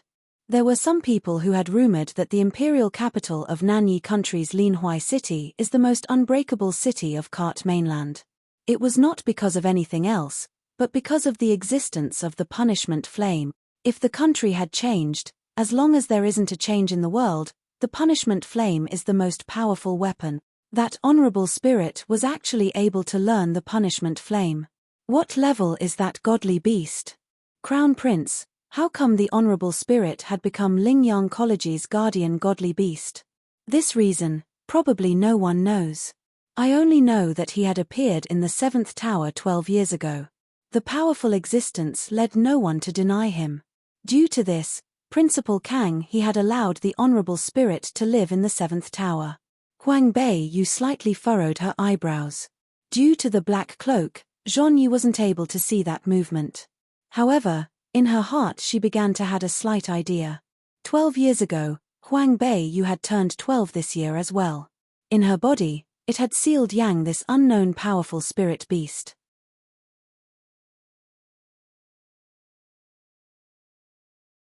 The punishment flame, too. That day when the honorable spirit was about to leave, he gave her a meaningful look. This whole thing, does it have some connections with her? As she thought about it, Zhonyi who was in the front suddenly shouted, "Be careful." After that, a small red snake was hanging on the wall by a dagger. The bright red snake kept on wiggling around and hissing. It was strangely fierce as though it could have attacked anyone at any moment. Sky-swallowing red snake. Zhonyi stared at the small snake and his face had changed slightly. Huang Bei Yu walked over there and saw the tiny snake which was about the size of her finger. She couldn't help but to laugh. It's just a small one and it's already sky-swallowing. This is sky-swallow red snake's baby snake. It most likely had just hatched from its egg. Each couple of 100 years, there are 2 eggs hatched. One strong, one weak. This one is most likely the weak one. Be careful, the strong one must be nearby. This sky-swallowing red snake was indeed bright red and strange. One look at it and it could be told that it has a strong poison. Some refining pharmacists might like these items. Huang Bei Yu thought about it and suddenly picked up a dagger and chopped the baby snake's head off. The small sky-swallowing red snake protested for a few seconds before it had died. Don't use your hands to touch it. Zhonyi reminded. He wasn't interested in this type of item. Only refining pharmacists would want the body of spirit beasts. What connections did Shi Tian have with refining pharmacists? What an unfathomable person. Huang Bei Yu naturally wouldn't use her hands to touch this type of poisonous creatures. She let the Ice-Swan spirit bird freeze the body of the baby snake and she placed it inside her space ring. The time in the space ring is stopped so the ice inside wouldn't melt. Sky-swallowing red snake, what rank is that spirit beast?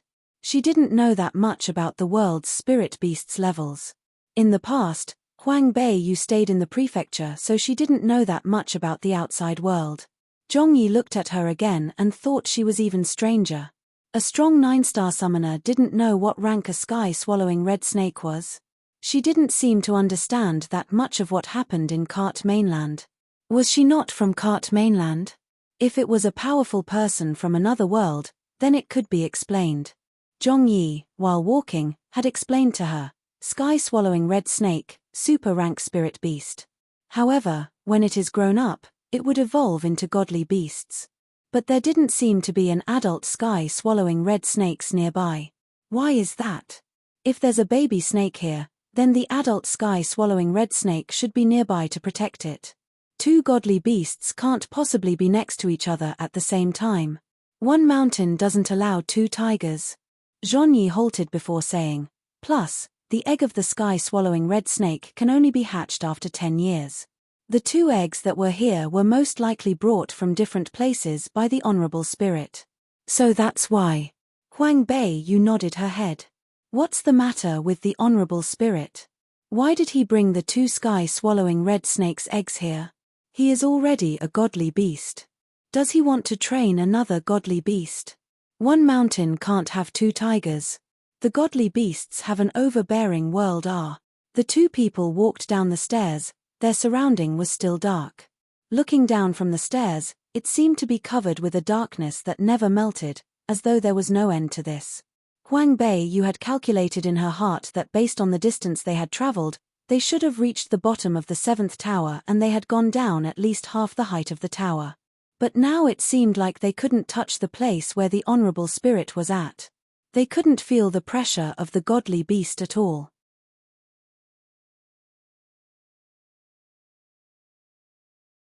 The punishment flame. 3. Just how far was the distance to the bottom? Zhongyi's silhouette was moving in the front. The black robe seemed to have blended in with the endless darkness. There was only a little bit of purple flame that had shined unrealistically. She thought back to what she had heard in the Prime Minister's prefecture. She remembered how Prime Minister Qi and Angua Gong were planning to pull him down from the throne of Crown Prince. A 16-year-old young boy in her time period should have no problems and worries at school. However, he had to face so many arguments and conflicts.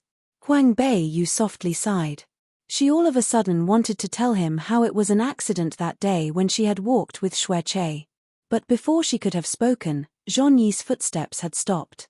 She thought that something had happened, so she was alarmed. She raised her eyes to see that Zhongyi had moved back a step and stared at the endless darkness. She looked in detail with the help of the purple flame to see there was a wall in front of them. There's no more road. That's impossible. This is most likely a rock door. Based on many years of experiences in stealing treasures and being a killer, Huang Bei was familiar with all sorts of tricks and doors. She had seen through this with one look. After she finished, she had walked up and raised her hand out from under the black cloak. She had moved her hand around the rock door and quickly she had felt a place where the wall was hollowed out. Once she placed her hand inside, she had felt a heavy chain of iron rings. She took a breath in and used her strength to tug on the iron rings. It had made a sound and the heavy rock door had slowly spun around. Zhongyi stared at her, a little shocked. He had secretly stared at this. He knew a thing or two about tricks, but he's not as skillful as her. She had been able to spot where the trick was with one look and open it on the first try. This Shi Tian, if only she could become on their side. Unfortunately, as the wall had opened, there was a flaming glow that slowly illuminated the outside from the inside and the burning waves slammed onto their face. Huang Bei stared at the sight. She was surprised at the flaming glow from inside. Don't sway the flame that is projected on the high wall. This is the fire sea of purgatory. She pulled up the black cloak and was able to block the heat waves by a little bit. Huang Bei looked towards Zhongyi and realized he wasn't any better off. They had felt so tormented just from standing outside the door. Then how could they endure it if they go inside? Ice. Huang Bei lowly ordered. No matter how scary the purgatory was, she still needed to barge inside and take a trip. If she had left right now, wouldn't that be a waste of effort? She liked challenges. The more dangerous it was, the more it made her body excited. The Ice-Swan spirit bird's huge body flew down and it was almost as huge as the tall rock door. The extremely cold air had come out and spread around. The hot air was slightly suppressed. Huang Bei jumped on the back of the Ice-Swan spirit bird and turned around towards Zhongyi and said, "Come on." Since they had cooperated with each other, there's nothing wrong with helping one another. Plus, he had helped her numerous times before. Zhongyi was stunned, but he hadn't hesitated. He softly leaped up and the extremely cold air on the ice spirit bird had slightly stabbed his hand. "Be careful." Huang Bei had reminded softly. Zhongyi nodded his head and the Ice-Swan spirit bird had flapped its wings and flew in the huge rock door. The boundless fire sea went as far as the eyes could see. It was all burning flame. The space within the rock door was unbelievable.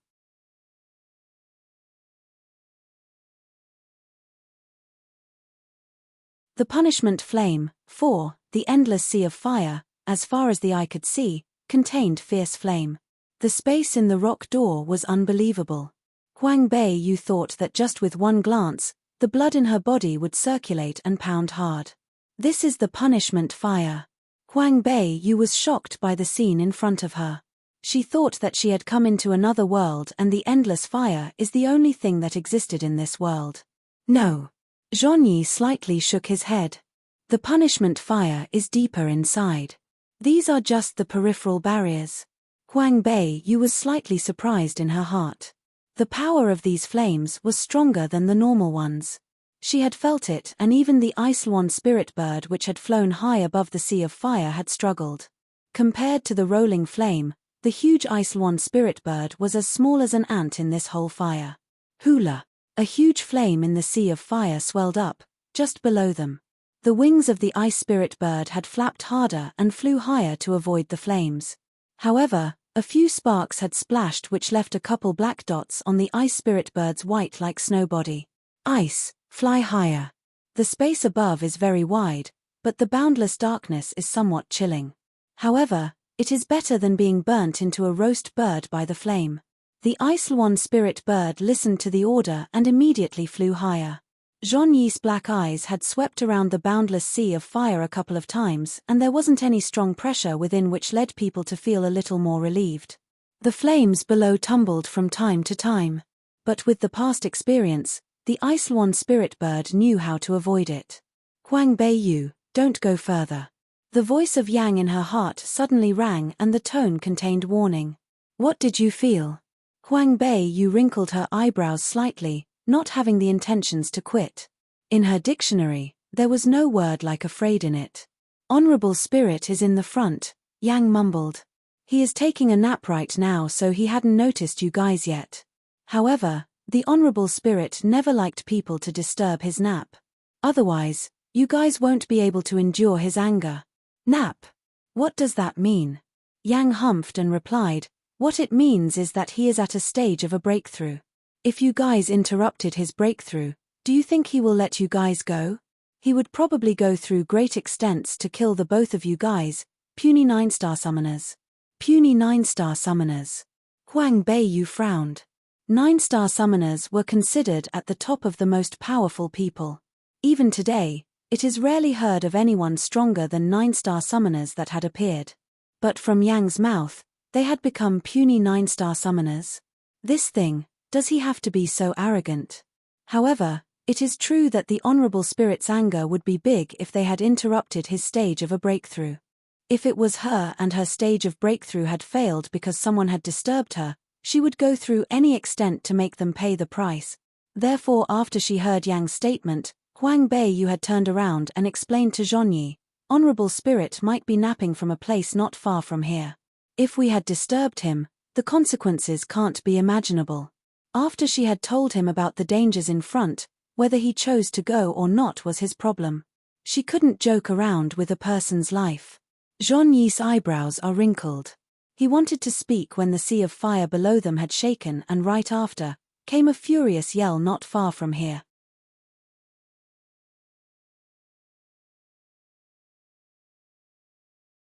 The punishment fire, 5, the sea of fire instantly surged. The burning heat waves rushed to the sky and to the highest part of the darkness. Suddenly all the things that were hidden in the darkness were illuminated. Blue bats had hanged upside down. In the darkness, they had all closed their eyes. However, when the flames rolled up, the hot temperatures and dazzling light immediately caused them to open their eyes. Each pair of light blue eyes were sparkling and shocking. The size of each blue bat was as big as an ostrich. When their wings were opened, they were even bigger. The blue bat is rank 10 spirit beast. It loved to feed on fresh blood and it was cruel. No matter the humans or spirit beasts that they had caught, their ending would horrifying. In the misty forest, they are a race that was considered to be wild and rampant. Because they usually appeared in groups, even if spirit beasts had a powerful attack power but weren't careful enough, they would end up in the blue bat's hand. The rank 10 spirit beast, in the eyes of Huang Beiyu and Zhonyi, is like a child. They aren't even a bit fearful of it. However, there were numerous blue bats over here. They had all densely hanged from the top and each pair of blue eyes had stared at them mysteriously. Those stares could make a person's scalp go numb. Huang Beiyu's heart jumped and her hair had stood up. The heat waves in the distance had rolled, and with the countless blue bats nearby, they had suddenly become in danger based on the situation. Retreat! Zhonyi lowly exclaimed. He dared not to take more time, so he immediately summoned out his purple flaming unicorn out. Huang Beiyu nodded her head. The Honorable Spirit had been startled awake and he had been disturbed during the breakthrough period. At this time, the wrath of the Honorable Spirit isn't to be looked down upon. They didn't know the depth of his fury, and if they had rushed to provoke him all of a sudden, it wouldn't do any help in their situation. Besides, these blue bats would cause headaches. The two people, in an instant, were on their spirit beasts and quickly flew back through the way they had come here from. However, the way back was obviously much more difficult than the way here. When they had entered, the sea of fire was peaceful and there weren't groups of blue bats either. Now that their figures had moved, the blue light in the blue bat's eyes had faintly flashed. After that was the sound of cluttered wings flying.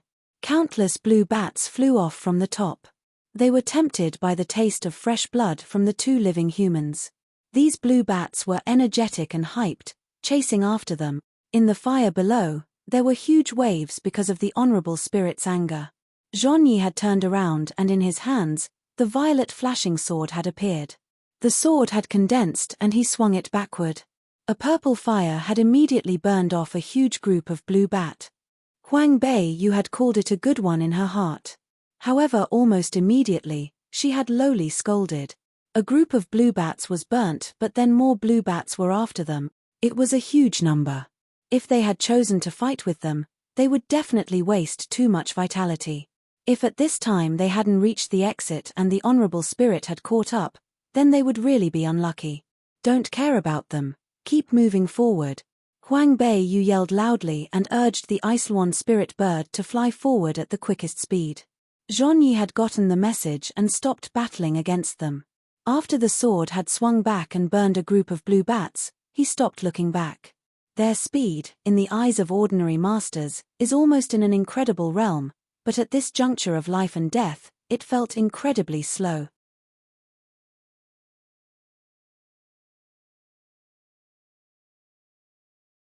The Punishment Fire. 6. All these years Huang Bei had been through life and death situations and experienced numerous dangers.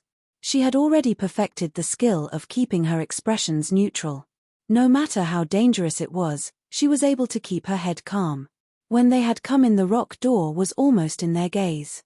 In their hearts, they had felt relieved. Before they could let out a sigh, suddenly the flames in front had risen. Huang Beiyu's face had changed greatly and immediately drove the Ice-Swan Spirit Bird in another direction. Zhonyi's ability to adapt was also comparable. While she had moved to the left, he had moved to the right. If two people had flown in the same direction when the Honorable Spirit had caught up, both of them had to face the consequences. However, if they had separated, one of them will be safe. Once Huang Beiyu had realized Zhonyi's thoughts, her heart had warmed. If it was during the times when they had fought together, with this type of comrade, she would be willing to give herself to the other side. At the moment of separation, Zhonyi's sword had made a large purple flame which had greeted the overwhelming firewall. One red and one purple had suddenly hit together. The effect was really shocking. Both sides had held on for a while, but the purple flame couldn't hold on any longer. It was pushed out by the red flame wall. At this time, Zhonyi had quickly flown back and the blue bats were burned by the purple flame. After this horrifying move, the red firewall slammed up, twisted and rotated, and finally turned into a huge fire dragon.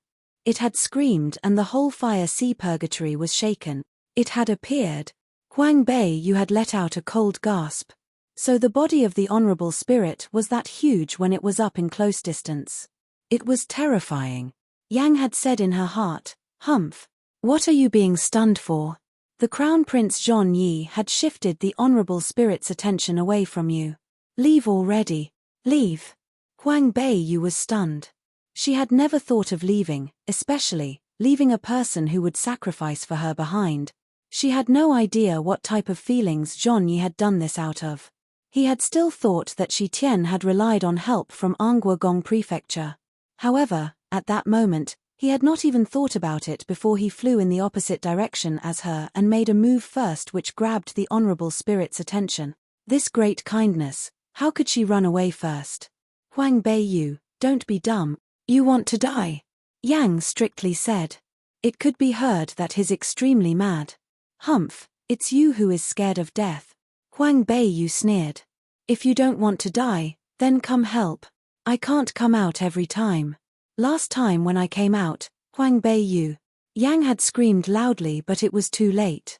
Huang Bei Yu had driven the ice wand spirit bird in the opposite direction, towards the honorable spirit. Yang was so angry that his chest had hurt. This girl was usually so cold and heartless, now why is she so loyal now? He's probably going to die at how angry he was. Ice shield, open.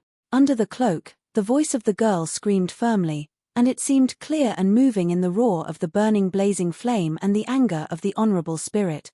Zhong Yi's eyebrows were slightly scrunched. When he saw that she had made her way back, his feelings were complicated. She could have run on her own. She was on Angua Gong's side. Wouldn't she wished that he would have died soon? Why did she come back? Seeing her thin but firm figure that stood on the back of the ice wand spirit bird, the moment of the mood was anxious but mixed with joy. Fighting side by side, comrades who rely on each other, never leave each other. You're tuning in to the Dreamy Chapters YouTube channel. We're so grateful for your support, and don't forget to subscribe to join us on this incredible journey through captivating stories. Your generosity through donations truly makes a world of difference, as it's the primary source of revenue that allows me to expand and enhance this channel for you. Thank you from the bottom of my heart for being a part of this adventure.